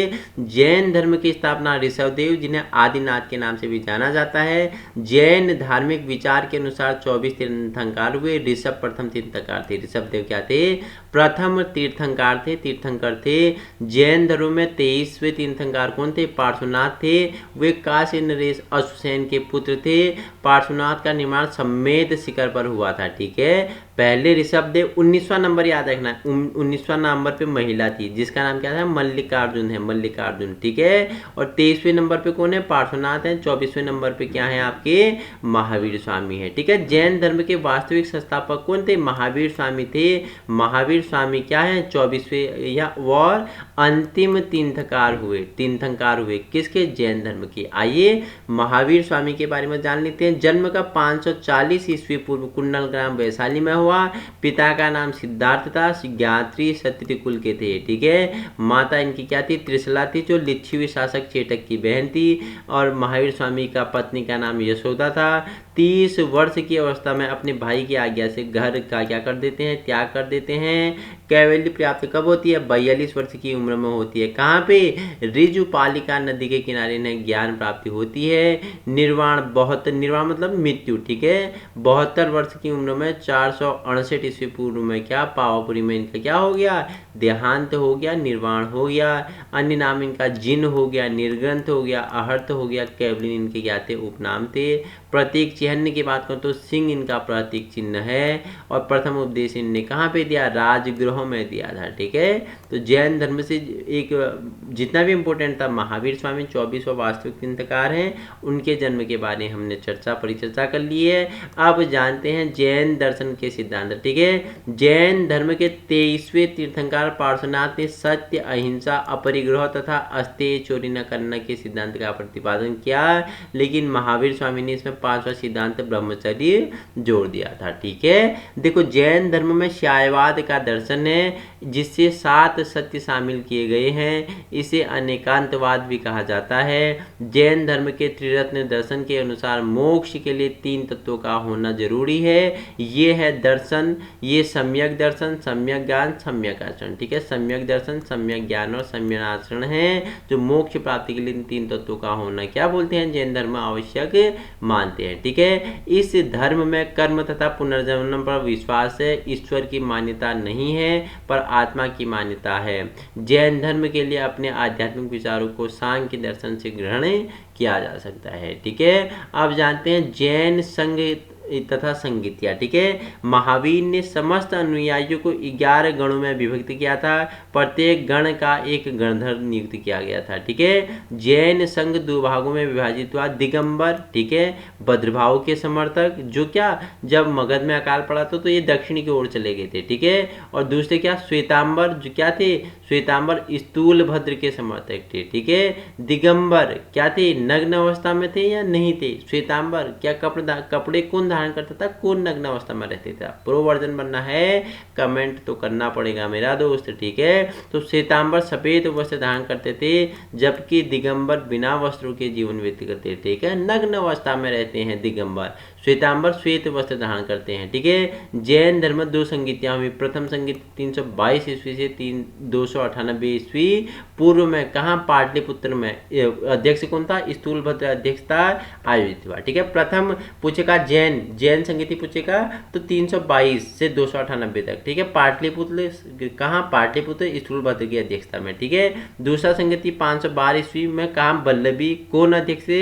देवार्य क्षमा श्रवण के अध्यक्ष थे, आयोजित हुआ था, ठीक है। अब जानते हैं जैन साहित्य के बारे में, थोड़ी और इंपॉर्टेंट बनता है आपके लिए। जैन साहित्य को क्या आगम कहा जाता है? इनकी रचना प्राकृतिक भाषा में हुई। इनमें 12 अंक, 12 उपांग, 10 प्रकीर्ण, 6 छेद सूत्र और 4 मूल सूत्र इसमें शामिल है। वहीं जैन तीर्थंकरों का जीवन चरित्र भद्रभाव रचित कल्पसूत्र में और आचारांग सूत्र में जैन भिक्षुओं के आचार एवं नियम का वर्णन किया गया है। तो ये हमने क्या जैन धर्म के बारे में जितना भी महत्वपूर्ण आपके लिए बनने वाला था उसके बारे में हम परिचर्चा कर लिया है। अब जानते हैं बौद्ध धर्म के बारे में, ठीक है। गौतम बुद्ध, ठीक है। बौद्ध धर्म का विकास 6वीं शताब्दी ईसा पूर्व में समकालीन धर्मों में हुआ। बौद्ध धर्म के संस्थापक कौन थे? गौतम बुद्ध थे। तो आइए अब जानेंगे बौद्ध धर्म के बारे में, ठीक है। तब तक मुझे कमेंट में बताएंगे कि देखो बिंबिसार हो गया, अजातशत्रु हो गया, उदयन हो गया, ठीक है, और चंद्रगुप्त मौर्य हो गया, इन्होंने किस धर्म को अपनाया था, ठीक है। कमेंट में आप मुझे बताएंगे। तो बौद्ध धर्म के संस्थापक कौन थे? तो गौतम बुद्ध थे। कौन थे? गौतम बुद्ध थे, ठीक है। तो आइए परिचर्चा कर लेते हैं। जन्म का 563 ईसा पूर्व, कहाँ? लुम्बिनी कपिलवस्तु, नेपाल में पड़ता है, ठीक है। पिता कौन थे? शुद्धोदन, शाक्य गण के प्रधान थे। माता का नाम महामाया थी, कोलीय गण की राजकुमारी थी। पत्नी का नाम इनका क्या था? यशोधरा था। 29 वर्ष की अवस्था में क्या? महाभिनिष्क्रमण, घर को त्यागने की जो प्रक्रिया है उसे क्या बोलते हैं? बौद्ध धर्म में महाभिनिष्क्रमण कहा जाता है, ठीक है। और देखो ज्ञान प्राप्ति 35 वर्ष की उम्र में कहाँ? निरंजना नदी के किनारे बोध गया में हुआ था, ठीक है। महापरिनिर्वाण 80 वर्ष की उम्र में, ठीक है। कब? जब ये 483 ईस्वी पूर्व में कहाँ? खुशीनारा में इनका क्या हो गया? महापरिनिर्वाण हो गया, ठीक है। महापरिनिर्वाण मतलब इनका देहांत हो गया। प्रथम उपदेश इन्होंने कहा सारनाथ में दिया था, तो धर्म चक्र प्रवर्तन के नाम से जाना जाता है, ठीक है। अनुयायी शासक कौन कौन? बिंबिसार हो गया, प्रसेनजनित हो गया, अजातशत्रु हो गया, और अनाथ पिंडक इनके क्या थे? अनुयायी शासक थे, ठीक है। आइए आगे परिचर्चा कर लेते हैं। बौद्ध दर्शन तथा सिद्धांत, ठीक है। बौद्ध धर्म मूलतः क्या? अनिश्वरवादी है। इसमें आत्मा की परिकल्पना भी नहीं है। यह पुनर्जन्म को मान्यता देता है, ठीक है। बुद्ध के सांसारिक दुखों के संबंध में 4 आर्य सत्यों का उपदेश दिया है। दुख हो गया, दुख समुदाय हो गया, दुख निरोध हो गया, दुख निरोध गामिनी प्रतिपदा हो गया, ठीक है। आपसे पूछ लेगा कि बुद्ध के सांसारिक दुखों के संबंध में से कौन सा सम्मिलित नहीं है, ठीक है। तो आपको ऑप्शन दे देगा, तो सम्मिलित है तो दुख समुदाय, दुख आपका दुख निरोध, और दुख निरोध गामनी प्रतिपदा। आपको ये अगर पता होगा तो आप नहीं हैं छांट लेंगे, ठीक है। तो इस सांसारिक दुखों से मुक्ति हेतु बुद्ध ने अष्टांगिक मार्ग का क्या किया? प्रतिपादन किया, अर्थात जीवन मरण के चक्र से मुक्त हो जाना, ठीक है। बुद्ध ने मध्य मार्ग, मध्यमा प्रतिपद का उपदेश दिया तथा नैतिकता पर इन्होंने बल दिया। कर्म के सिद्धांत के साथ साथ सत्य एवं अहिंसा की प्रमुखता दी। बौद्ध दर्शन का मूल आधार दुखों के कारण चक्र से निवृत्ति है। इसे क्या? प्रतीत सुतमाद भी कहा जाता है, ठीक है। बौद्ध संघ की बात करूं तो बौद्ध संघ में भिक्षुओं के प्रवेश के लिए क्या? उपसंपदा कहा जाता है। भिक्षु जब बौद्ध संघ में प्रवेश लेंगे तो उसे उपसंपदा कहा जाता था। गृहस्थ जीवन में रहकर बौद्ध धर्म को मानने वाले को क्या? उपासक कहा जाता था। आनंद के कहने पर महात्मा बुद्ध ने महिलाओं को भी संघ में प्रवेश की अनुमति दी। कालांतर में बौद्ध संप्रदाय हीनयान तथा महायान में विभाजित हो गया। जैसे जैन क्या? श्वेतांबर और दिगंबर में हुआ, वैसे ही बौद्ध क्या हुआ? हीनयान और महायान में विभाजित हुआ। हीनयान महात्मा बुद्ध के दर्शन तथा सिद्धांतों पर विश्वास करने वाले संप्रदाय था, ठीक है। हीनयान क्या था? महात्मा बुद्धों के दर्शन, सिद्धांत और इनके जो क्या थे? वाणी थे, उस पर विश्वास करने वाला संप्रदाय था। जबकि महायान बोधिसत्व के जीवन तथा सिद्धांतों में विश्वास रखते थे, ठीक है। अब जानते हैं बौद्ध ग्रंथ के बारे में। अधिकांश बौद्ध ग्रंथों की रचना पाली भाषा में हुई है। बौद्ध ग्रंथों में सबसे महत्वपूर्ण क्या थे? त्रिपिटक हैं, ठीक है। कौन कौन? सूत्र पिटक, विनय पिटक, अधिधम्म पिटक को इसमें सम्मिलित किया जाता है, ठीक है। वहीं आगे परिचर्चा करूं तो दीपवंश तथा महावंश क्या है? बौद्ध ग्रंथ है, इंपोर्टेंट है। अन्य महत्वपूर्ण रचनाएं हैं जिसमें बौद्ध दर्शन तथा सिद्धांतों की चर्चा मिलती है, ठीक है। ये सेशन आपके लिए ये इंपोर्टेंट होगा कि बौद्ध संगीतियां आपके लिए इंपोर्टेंट होने वाला है। प्रथम बौद्ध संगीति कब? 483 ईस्वी पूर्व आयोजित होती है, ठीक है। स्थान राजगृह में होती है, पूछा है बहुत बार। और शासक कौन था? अजातशत्रु था। अध्यक्ष कौन था? महाकश्यप था, ठीक है। द्वितीय बौद्ध संगीति कब? 383, 100 वर्षों पश्चात ईसा पूर्व होती है। स्थान कहाँ था? वैशाली था। शासक कौन था उसमें? कालाशोक था। और अगर पूछेगा अध्यक्ष तो कौन था? सर्वकामिनी इसका अध्यक्ष था। ठीक है। तृतीय बौद्ध संगीति पूछेगा तो 250 ईसा पूर्व होती है। स्थान पाटलिपुत्र था। और राजा कौन था? अशोक था। अगर अध्यक्ष पूछ लेगा तो मोगलीपुत्र तीसरे इसके अध्यक्ष थे। ठीक है। चतुर्थ बौद्ध संगीति कब? प्रथम सदी ईस्वी पूर्व। ठीक है। कहाँ? कुंडलवन कश्मीर में हुआ। राजा कौन थे? कनिष्क थे। अध्यक्ष कौन था? वसुमित्र था। ठीक है। तो ये वाला सेशन आपके लिए होगा इंपॉर्टेंट, आप स्क्रीनशॉट ले सकते हैं। बाकी पीडीएफ मैं नीचे मोर में डिस्क्रिप्शन में आपको लगा दूंगा, टेलीग्राम में भी दे दूंगा। ठीक है। अन्य धार्मिक संप्रदाय में देखो, आजीविक संप्रदाय की स्थापना किसने की? मखलीपुत्र गोसाण ने की। ठीक है। घोर अक्रियावादी संप्रदाय पूर्ण कश्यप ने की। ठीक है। भौतिकवादी संप्रदाय अजिति के किसने? केश कंबलिन ने की। ठीक है। नियतिवादी पूछेगा तो प्रगुद कच्चायन ने की। और अनिश्चयवादी पूछेगा तो संजय वेटलिपुत्र ने की थी। ठीक है। तो हमने क्या ये 2 यूनिट कंप्लीट कर लिए हैं, जिसमें पहला हमने क्या जाना था? हमने क्या जाना पहले यूनिट में? फटाफट बताओ मुझे। हमने इतिहास को 3 वर्गों में जाना था। ठीक है। किसमें? प्रागैतिहासिक काल, आदि ऐतिहासिक काल और ऐतिहासिक काल। ठीक है। और इतिहास जानने के स्रोत हमने चर्चा परिचर्चा कर ली, जिसमें हमने क्या? साहित्यिक स्रोत हो गए। ठीक है। और क्या? अभिलेख और शिलालेख हो गए। और हमने क्या? विदेशी आती हैं यूनानियों के बारे में। फिर उसके बाद हमने क्या? हमने वैदिक काल जाना, उत्तर वैदिक काल जाना। ठीक है। उसके बाद हमने क्या? जैन धर्म, बौद्ध धर्म जाना। और अब हम चर्चा परिचर्चा करने वाले किसके बारे में? महाजनपदों के बारे में। ठीक है। महाजनपदों के बारे में चर्चा परिचर्चा करके एक ही वीडियो आपके लिए मैराथन क्लास है, आप सिलेबस मिला सकते हो। सिलेबस के अकॉर्डिंग हम चर्चा परिचर्चा कर रहे हैं। जान लेते हैं हम महाजनपद काल के बारे में, इंपोर्टेंट सेशन है। और उन लोगों तक पहुंचाएं, अपने मित्रों तक पहुंचाने की कोशिश करें जहां संसाधनों के अभाव है। देखो, वीडियो आप जितना पसंद करोगे, इसी वीडियो के तर्ज पर नया वीडियो इसका दूसरा भाग हम लाएंगे, जिसमें हम मध्यकालीन भारत का इतिहास के बारे में चर्चा परिचर्चा करेंगे। ये डिपेंड आप पे करता है कि आप लोगों ने कितना वीडियो को पसंद किया। ठीक है। तो आइए जानते हैं महाजनपद काल के बारे में। तो महाजनपद काल के बारे में क्या आपके लिए इंपोर्टेंट होगा? उत्तर वैदिक काल में जनपद 6ठी शताब्दी ईसा पूर्व महाजनपद में परिवर्तित हो गए। इनकी संख्या कितनी थी? 16 थी। ठीक है। बौद्ध ग्रंथ अंगुत्तर निकाय में पहली बार 16 महाजनपदों की चर्चा मिलती है। जैन ग्रंथ भगवती सूत्र में भी 16 महाजनपदों की चर्चा मिलती है। ठीक है। बौद्ध ग्रंथ कौन सा? अंगुत्तर निकाय। जैन धर्म कौन सा? भगवती सूत्र। इनमें क्या? 16 महाजनपदों की चर्चा परिचर्चा मिलती है। जानते हैं 16 महाजनपद, राजधानी और वर्तमान इनकी लोकेशन। ठीक है। मगध सबसे शक्तिशाली था। राजधानी ग्रीवरज, जिसे राजगृह कहते हैं। ठीक है। वर्तमान में पटना, शहादाबाद और बिहार में पड़ता है। ठीक है। अंग की राजधानी चंपा थी। ठीक है। अभी भागलपुर मुंगेर बिहार में पड़ता है। ठीक है। काशी की राजधानी कहाँ थी? वाराणसी थी। बनारस के आसपास उत्तर प्रदेश के क्षेत्र में पड़ता है। वत्स्य कौशाम्बी इसकी राजधानी थी। इलाहाबाद के आसपास के क्षेत्र में पड़ता है। वर्तमान में वज्जी की राजधानी कहाँ थी? वैशाली थी, जो अभी वैशाली बिहार में पड़ता है। ठीक है। कौशल की राजधानी कहाँ थी? श्रावस्ती थी।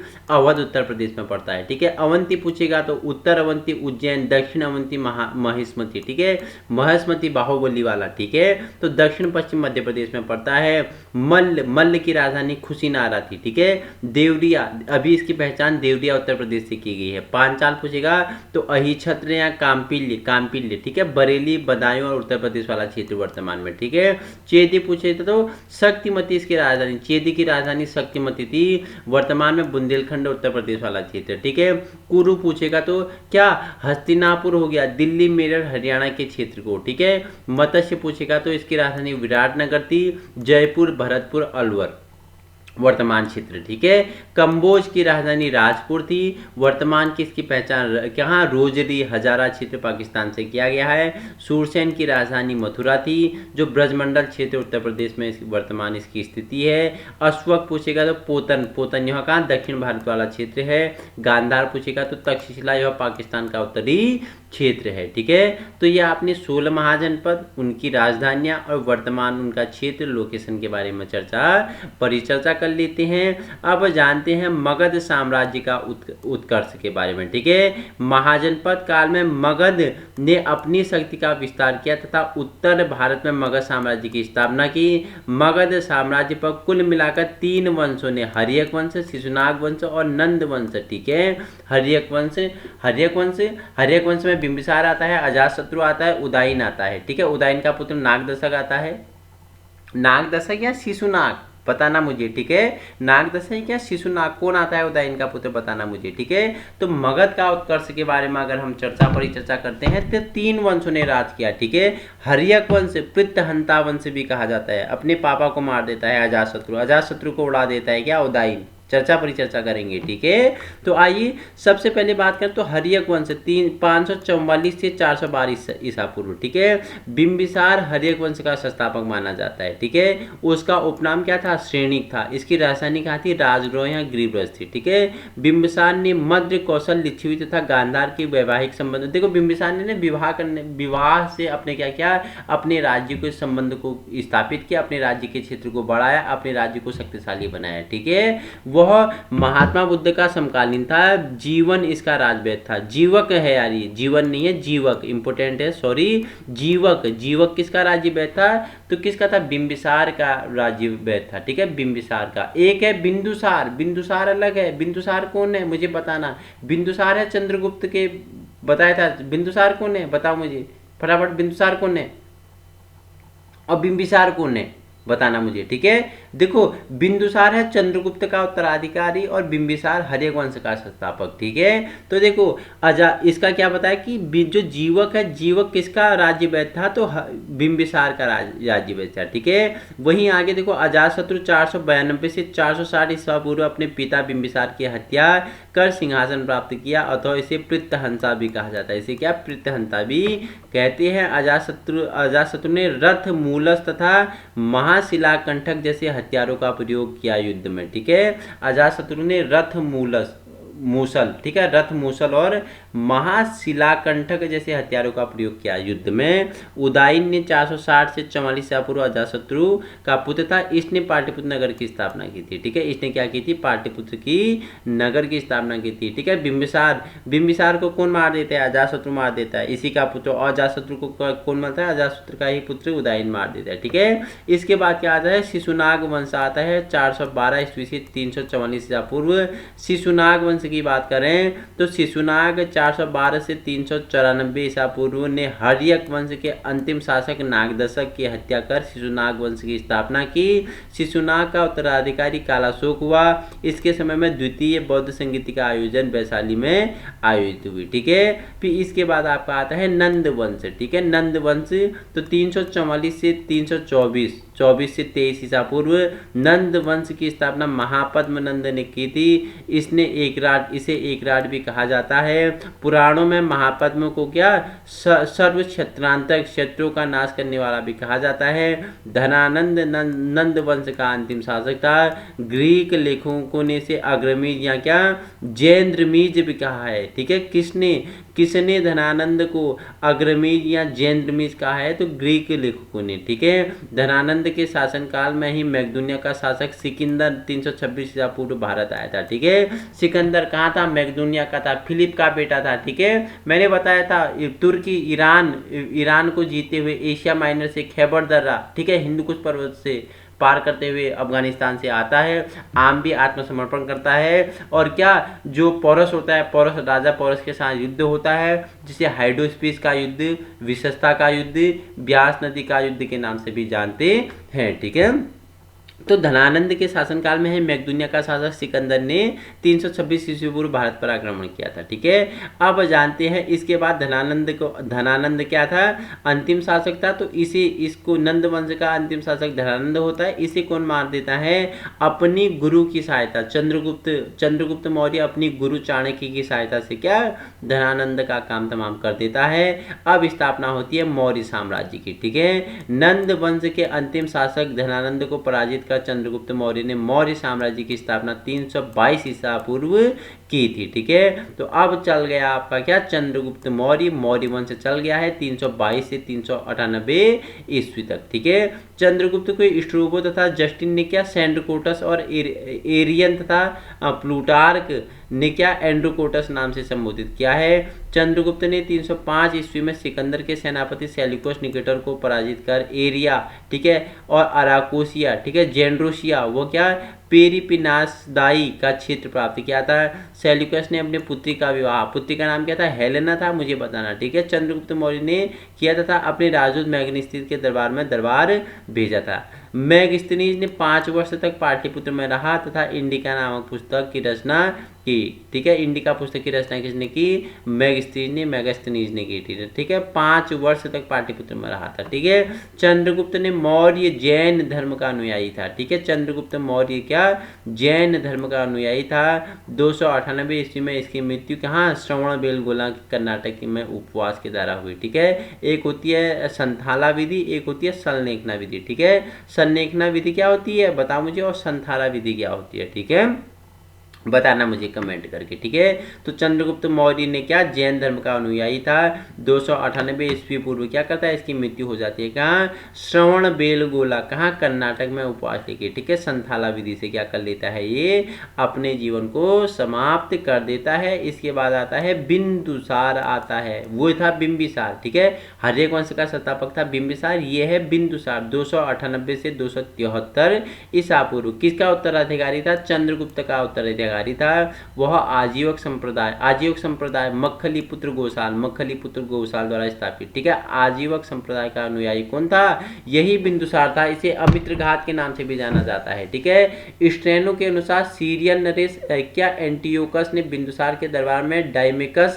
नामक राजदूत भेजा, और क्या वहीं एथोनियस के अनुसार बिंदुसार ने सीरिया के शासक एंटियोकस फर्स्ट में मदिरा, सूखे अंजीर और एक दार्शनिक भेजने का प्रार्थना की थी। ठीक है, बिंदुसार के बाद आता है अशोक। ठीक है, अशोक को कौन नहीं जानता है, कलिंग युद्ध। ठीक है, अपने राजा बनने के बाद 8वें वर्ष से या 7वें वर्ष से 261 ईसा पूर्व 261 कलिंग युद्ध कब, 261 वर्ष। ठीक है, कौन से अभिलेख, 13वां अभिलेख। ठीक है, देव नाम पीरी नाम दासी। ठीक है, कालसी से अभिलेख प्राप्त हुआ है। ठीक है, जो अशोक के बारे में सब कुछ बताया। कालसी से अभिलेख में क्या लिखा गया है कि मैंने अपने शासन के सभी पशु पक्षियों के लिए और व्यक्तियों के लिए पूर्ण चिकित्सा की व्यवस्था कर दी थी। अशोक बिंदुसार का उत्तराधिकारी था। 4 वर्षों तक उत्तराधिकार के संघर्ष के पश्चात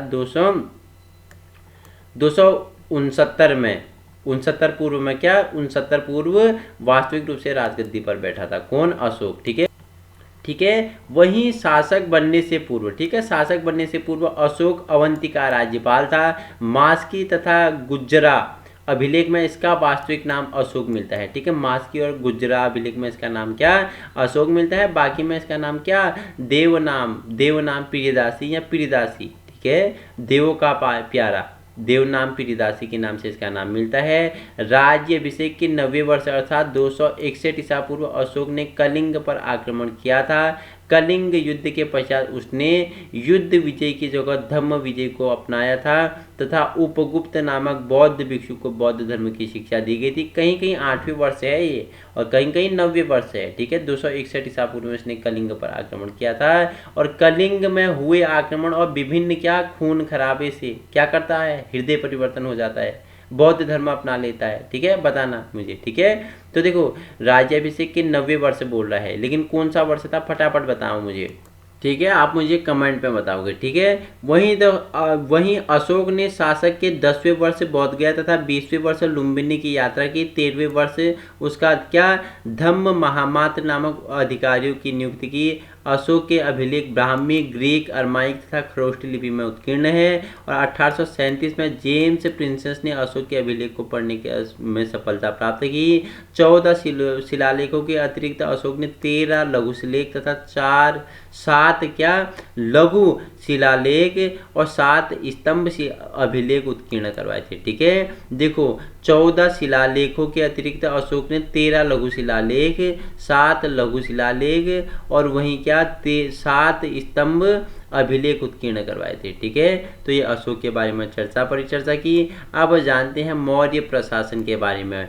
कौटिल्य ने अर्थशास्त्र में राज्य के सप्तांग सिद्धांत के अंतर्गत राज्य, राजा, मंत्री, मित्र, कोष, सेना तथा दुर्ग को राज्य के लिए आवश्यक अंग माना है। मौर्य प्रशासन में राजा सर्वोच्च अधिकारी होता है। मंत्रिसभा तथा मंत्रिपरिषद राजा की सहायता देते हैं। मौर्य प्रशासन में शीर्षस्थ अधिकारियों को तीर्थ कहा जाता है। इनकी संख्या 18 थी। सस्ता तथा संचरा गुप्तचर व्यवस्था के अंग थे। राज्य की आय का मुख्य स्रोत भू राजस्व था। इस कुल उपज का 2/6 भाग होता था। राजकीय टकसाल के अधिकारी को क्या लक्षणाध्यक्ष कहा जाता था। मुद्राओं के परीक्षण का अधिकारी रूप दशक था। ठीक है, अब जानते हैं मौर्योत्तर काल के बारे में। मौर्य काल के पतन के पश्चात सत्ता के केंद्रीकरण का ह्रास हुआ। इसके परिणाम स्वरूप इस काल में अनेक छोटे छोटे देशी रियासतों ने क्या अपनी विदेशी राज्य स्थापित किए। इनका वर्णन निम्नलिखित है। ठीक है, सबसे पहले देशी शासक की बात करूं तो शुंग वंश। इस वंश का संस्थापक कौन था? पुष्यभूति मित्र शुंग ने 185 ईस्वी पूर्व में अंतिम मौर्य शासक बृहद्दत्त की हत्या कर दी। ठीक है, बृहद्दत्त मौर्य वंश का अंतिम शासक कौन था? बृहद्दत्त था। हत्या कौन कर देता है? पुष्यमित्र शुंग इसकी हत्या कर देता है। ठीक है, वहीं अगर आगे परिचर्चा करूं तो पुष्यमित्र शुंग ने क्या भरहुत स्तूप का निर्माण करवाया तथा विदिशा को अपनी राजधानी बनाया। अयोध्या शिलालेख के अनुसार इसने पतंजलि के नेतृत्व में 2 अश्वमेध यज्ञ करवाए थे। शुंग वंश के 90वें शासक भागभद्र के शासनकाल में यवन राजदूत हेलियोडोरस ने भागवत धर्म ग्रहण कर विदिशा बेशनगर में गरुड़ स्तंभ की स्थापना की थी। ठीक है, ये शुंग वंश था। उसी के साथ सेकंड आता है आपका कर्ण वंश। ठीक है, शुंग वंश के अंतिम शासक ठीक है देवभूति की हत्या कर वासुदेव ने 75 ईसा पूर्व में कर्ण वंश की स्थापना की थी। ठीक है, पुराणों के अनुसार कर्ण वंश का शासन 45 वर्षों तक रहा। सुशर्मा इसका अंतिम शासक था। सुशर्मा इसका क्या था? अंतिम शासक था। ठीक है, उसके बाद कर्ण वंश के बाद आता है सातवाहन वंश। ठीक है, इस वंश का संस्थापक कौन था? सिमुक था। और सबसे शक्तिशाली राजा कौन था? गौतमीपुत्र सातकर्णी था। ठीक है, कर्ण शासक सुशर्मा के हत्या कर इसने सिमुक ने क्या की? सातवाहन वंश की स्थापना की। सातवाहन शासकों ने अपनी राजधानी प्रतिष्ठान महाराष्ट्र में स्थापित की। सातवाहन शासक वशिष्ठ पुत्र पुलवामी के सिक्कों पर 2 पतवार वाले जहाज का चित्रण है। इस काल के हाल ने गाथा सप्तशतकी तथा गुणालय में वृत्त कथा नामक पुस्तक की रचना की। सातवाहन शासकों ने चांदी, तांबे, सीसा, पोटीन और कांच की मुद्राओं का प्रदर्शन किया। ब्राह्मणों को भूमि अनुदान देने की प्रथा तथा आरंभ सातवाहन शासकों ने सर्वप्रथम दी थी। इसका समाज मात्र सत्तात्मक था। इसका समाज कैसा था? मात्र सत्तात्मक था। विदेशी शासकों की बात करूं तो शकों के कुल 5 शाखाएं थी।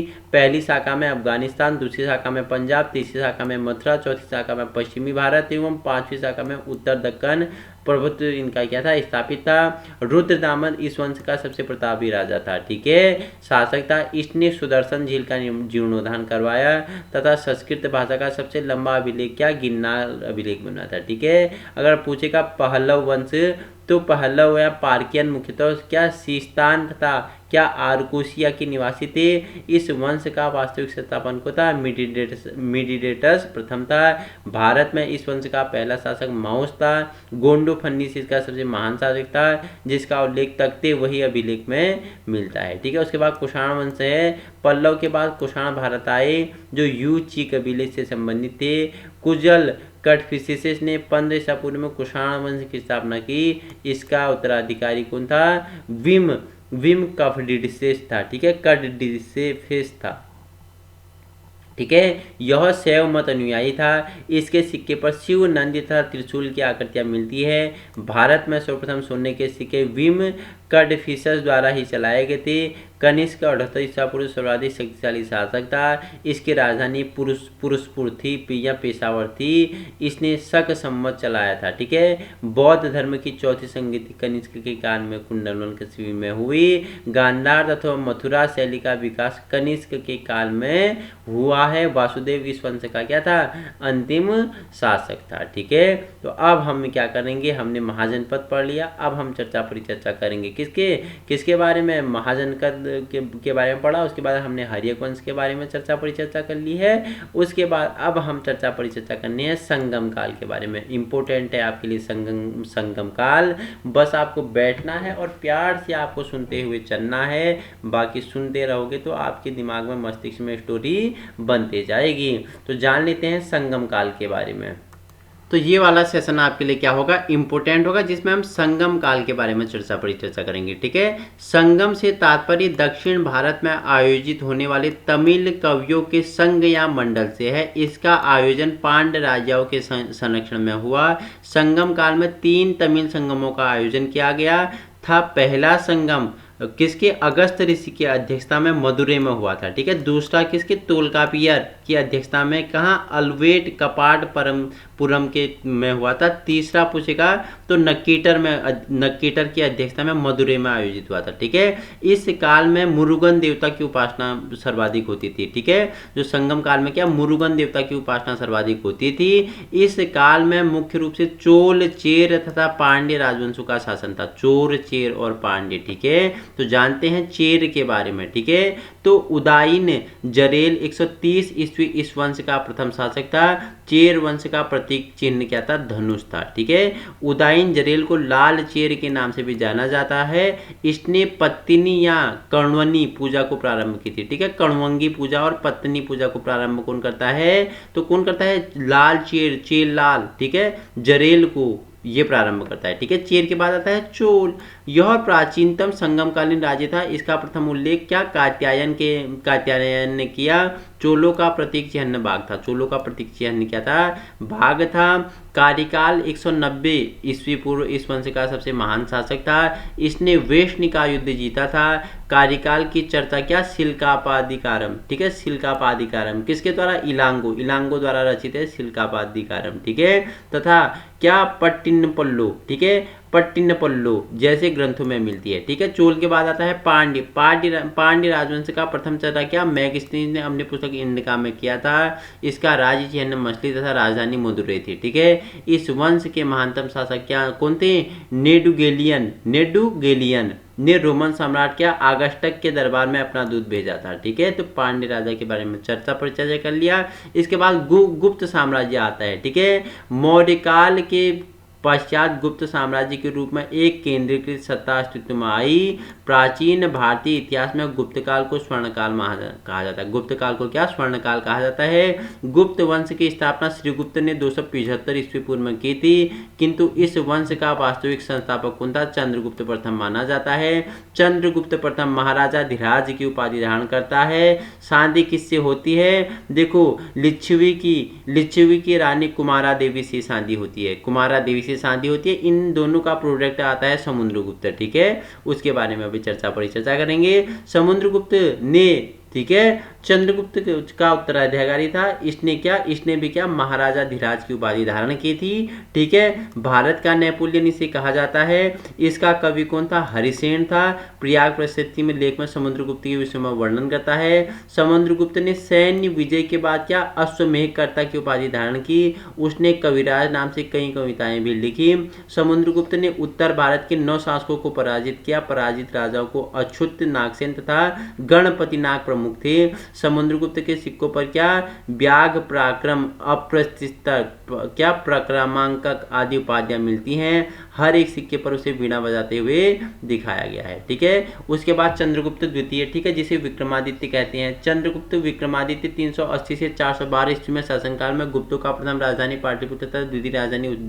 क्या थी, उज्जैनी थी। ठीक है, देखो चीनी यात्री फाहियान इसके शासनकाल में भारत आया था। चंद्रगुप्त द्वितीय विक्रमादित्य के शासनकाल में कौन, चीनी यात्री फाहियान भारत आया था। इसने विक्रांत परम भागवत उपाधि धारण की थी। इसके दरबार में नवरत्नों में कालिदास, धन्वंतरी, क्या, क्षपणक हो गया, अमर सिंह हो गया, शंकु हो गया, बेताल भट्ट हो गया। ठीक है, क्या घट करपर हो गया, बारामिहिर, वारुची शामिल थे। ठीक है, उसके बाद आता है कुमार गुप्त आता है। कुमार गुप्त 412 से 554 ईसा पूर्व गुप्त शासकों में सर्वाधिक अभिलेख बनाने वाला शासक था। इसके काल में हुणों का आक्रमण हुआ था।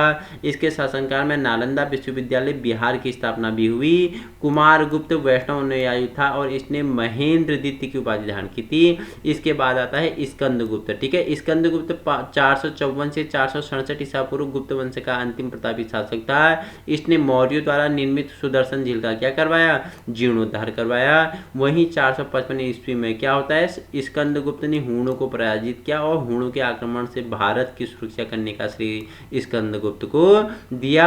अब जानते हैं गुप्तकालीन प्रशासन के बारे में, चर्चा कर लेते हैं। गुप्तकालीन प्रशासन के शीर्ष पर राजा होता है, वह परमेश्वर, महाराजाधिराज, परम भट्टारक की आदि उपाधि धारण करता है। गुप्त प्रशासन में सबसे बड़ा प्रादेशिक इकाई देश की जिसके अधिकारी को कोप्ता कहा जाता है। दूसरी प्रादेशिक इकाई भूमि थी जिसका अधिकारी उपरिक कहलाते हैं। भूमि के नीचे विषयक नामक प्रशासनिक इकाई होता है जिसके प्रभुत्व विषयपति कहलाते हैं।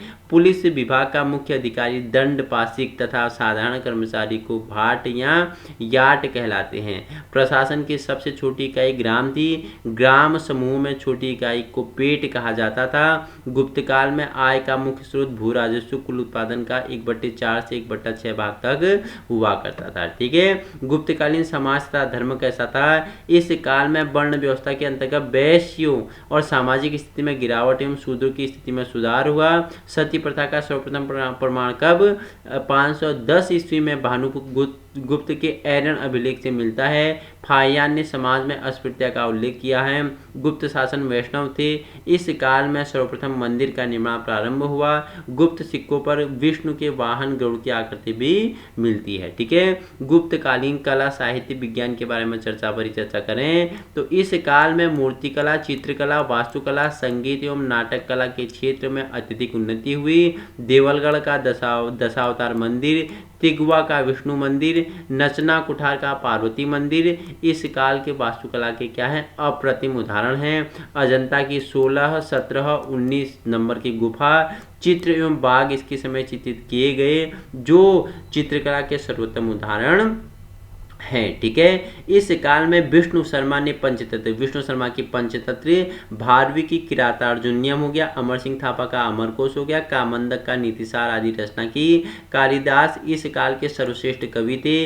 उन्होंने मेघदूतम, ऋतुसंहार, मालविकाग्निमित्रम हो गया, रघुवंशम हो गया, अभिज्ञान शाकुंतलम आदि पुस्तकों की रचना की। गुप्त काल में गणित, पदार्थ, धातु विज्ञान, रसायन विज्ञान, ज्योति विज्ञान तथा चिकित्सा विज्ञान की बहुत उन्नति हुई। दशमलव तथा शून्य का अन्वेषण गुप्त काल में ही हुआ था। आर्यभट्ट ने सूर्य सिद्धांत नामक ग्रंथ की रचना की। बारामिहन ने बृहद संहिता तथा ब्रह्मगुप्त ने ब्रह्म सिद्धांत और में खगोल शास्त्र का वर्णन किया है, ये वर्णित है। ठीक है, गुप्तोत्तर काल की बात करें तो भारतीय उपमहाद्वीप में गुप्त वंश के पतन के बाद बहुराज्यीय व्यवस्था कायम हुई। पुष्यभूति वंश, मैत्रक वंश, गौड़ वंश, पल्लव वंश, चालुक्य वंश आदि प्रमुख रूप से शामिल थे। ठीक है, उसमें पहला था पुष्यभूति वंश। इस वंश का स्थापना पुष्यभूति नामक व्यक्ति ने की थी। इसकी राजधानी थानेश्वर थी। प्रभाकर वर्धन इसका प्रथम प्रभावशाली शासक हुआ। इसने परम भट्टारक और महाराजाधिराज जैसी उपाधि धारण की थी। हर्षवर्धन इस वंश का सबसे महान शासक था। 16 वर्ष की अवस्था में वह 606 ईस्वी पूर्व शासक बना। हर्षवर्धन ने गौड़ शासक शशांक को पराजित करके कन्नौज पर क्या कर दिया, अधिकार कर लिया तथा उसे अपनी राजधानी बनाया।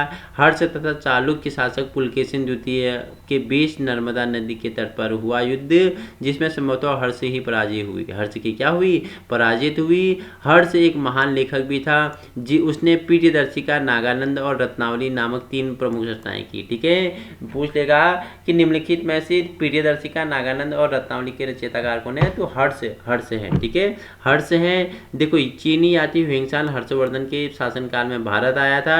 फाहियान किसके उसमें आया था, विक्रमादित्य, चंद्रगुप्त विक्रमादित्य के की उसमें आया था, और हुइंगसान किसकी उसमें आया था, हुइंगसान आया था किसके उसमें, हुइंगसान आया था हर्ष के उसमें, ठीक है, हर्षवर्धन के उसमें। जी हुइंगसान को यात्रियों का राजकुमार, इंपोर्टेंट है, पूछा गया है एआरओ में, पिछली बार एआरओ में कि यात्रियों का राजकुमार किसे कहते हैं, हर्षवर्धन को कहते हैं, हर्षवर्धन को नहीं कहते हैं। हर्षवर्धन के शासनकाल में जो चीनी यात्री हुइंगसान आया था उसे ही यात्रियों का राजकुमार कहते हैं। नीति का पंडित तथा शाक्य मुनि भी इसे कहा जाता है। नीति का पंडित इंपोर्टेंट है, नीति का पंडित तथा शाक्य का मुनि भी किसे, हुइंगसान को कहा जाता है, ठीक है। अब कुछ आपके लिए इंपोर्टेंट होता है गुप्तोत्तर कालीन प्रमुख राजवंश के बारे में। तो गुज्जर प्रतिहार वंश में बात करूं तो नागभट्ट मालवा का शासक को इस वंश का क्या संस्थापक माना जाता है। इसका कार्यकाल 730 से 756 ईसा पूर्व था। मिहिर भोज 836 से 835 ईस्वी में इस वंश का सर्वाधिक महत्वपूर्ण शासक था।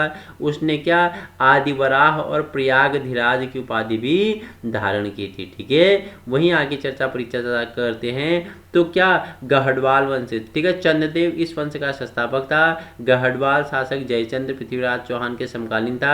जयचंद्र चंदावर के युद्ध 1194 ईस्वी में गौरी से पराजित हुआ था, ठीक है। उसके बाद आता है परमार वंश, ठीक है। परमार वंश की बात करूं तो इस वंश का संस्थापक था भोज, 1000 से 1055 ईस्वी में सबसे महान शासक था। उसने कविराज की उपाधि भी धारण की थी। उसके बाद आपका क्या आता है, चंदेल वंश, ठीक है। नन्नुक ने इस वंश की स्थापना 831 ईस्वी में की थी। इसकी राजधानी खजुराहो थी। चंदेल शासक धंग ने गंगा यमुना के संगम में शिव की आराधना करते हुए अपने शरीर का त्याग किया था। आलाह उदन नामक दो क्या सेनानायक चंदेल शासक क्या परमारिविदेव के दरबार में रहते थे, ठीक है।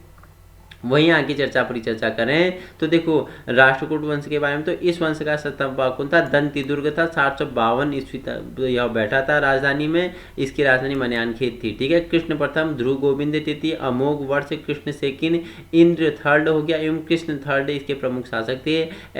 एलोरा के प्रसिद्ध कैलाश मंदिर का निर्माण भी किसने किया, कृष्ण प्रथम ने करवाया था। ध्रुव राष्ट्रकूट वंश का पहला शासक था जिसने कन्नौज पर अधिकार करने हेतु त्रिपक्षीय संघर्ष में भाग लिया था। एलोरा एवं एलिफेंटा गुहा मंदिरों का भी निर्माण राष्ट्रकूटों के समय में ही हुआ था, ठीक है। अब वहीं बात करें आगे, उसमें देखो चौहान वंश आता है। वासुदेव इस वंश का संस्थापक माना जाता है। इसकी प्रारंभिक राजधानी कहाँ थी, अहिछत्र थी, ठीक है। पृथ्वीराज चौहान इस वंश का महान शासक था। इसने तराइन के प्रथम युद्ध 1191 में गौरी को हराया और 1192 में गौरी से हार गया था, ठीक है। उसके बाद बात करूं तो कश्मीर के वंश, कश्मीर में कारकेट, उत्पल तथा लाहौर प्रमुख राजवंश थे। कारकेट शासक क्या, ललितादित्य मुक्तापीड़ा ने 724 से 760 ईस्वी में कश्मीर में मार्तंड सूर्य मंदिर का भी निर्माण करवाया था। फिर पाल वंश आता है। इस वंश का संस्थापक गोपाल था। 750 से 770 ईस्वा पूर्व था। इस वंश के शासक धर्मपाल ने विक्रमशिला विश्वविद्यालय भागलपुर की स्थापना करवाई थी, ठीक है। विक्रमशिला विश्वविद्यालय भागलपुर की स्थापना किसने करवाई थी, धर्मपाल ने करवाई थी, ठीक है। इसके बाद आपका आता है चालुक्य वंश, कल्याणी। तो कल्याणी के चालुक्य वंश की सफलता तैले ने की थी। तैले थर्ड सेकंड ने की थी। इसकी राजधानी क्या थी, मानखेत थी, ठीक है। विल्हण एवं विज्ञानेश्वर विक्रमादित्य फोर्थ चतुर्थ ने दरबार में रहते थे। कल्याणी के अलावा वातापी एवं वेगी में भी चालुक्य वंश की अन्य शाखाएं विद्यमान थी, ठीक है। चोल वंश के संस्थापक विजयालय थे। 850 से 87 ईस्वा पूर्व तक इनकी राजधानी तंजौर थी। विजयालय ने नर केसरी की उपाधि धारण की थी और निशुंभ सुदनी देवी मंदिर भी इन्होंने बनवाया था। किसने, विजयालय ने, ठीक है। राज प्रथम ने श्रीलंका पर आक्रमण किया। उसने तंजौर में राजराजेश्वर का शिव मंदिर बनवाया। चोल प्रशासन अपने क्या, स्थानीय स्वशासन के लिए भी जाना जाता है। जो राजराजेश्वर मंदिर है जिसे आप बृद्धेश्वर मंदिर के नाम से भी जानते हैं, तंजौर में स्थित है, ठीक है। तो आज हमने क्या कर लिया है, पूरा प्राचीन भारत का इतिहास से जितना महत्वपूर्ण आपके लिए था उन सभी फैक्टों के बारे में परिचर्चा कर ली है। अब हम इसका नेक्स्ट वीडियो लाएंगे जिसमें हम क्या चैप्टर से प्रैक्टिस सेट, आपके प्रैक्टिस आपने क्या सीखा, आपको क्या समझ में आया, उनके बारे में हम इस प्रश्नों को लगा लेंगे। इस अध्याय के प्रश्न हम लगा लेंगे। फिर हम इसका सेकंड पार्ट लेके आएंगे जिसमें हम मध्यकालीन भारत का इतिहास पढ़ेंगे। इसी प्रकार की वीडियो पाने के लिए आप अपने यूट्यूब चैनल यूके टीचिंग परीक्षा में संलग्न हो सकते हैं और अपने मित्रों में अधिक से अधिक पहुंचाएं जो Uttarakhand UK PSC and UK SSSC से संबंधित परीक्षाओं की क्या कर रहे हैं, तैयारी कर रहे हैं। हमारा उद्देश्य ही क्या है, आप सभी को निःशुल्क एवं व्यवहारिक शिक्षा प्रदान करना है। हमारा उद्देश्य ही क्या है कि शिक्षा सबके लिए, सबके साथ सबका विकास हो। संघर्ष आपका होगा, लगन इच्छा शक्ति आपकी होगी, मेहनत आपकी होगी, मार्गदर्शन आपका अपने यूट्यूब चैनल यूके टीचिंग परीक्षा का होगा। Thank you so much.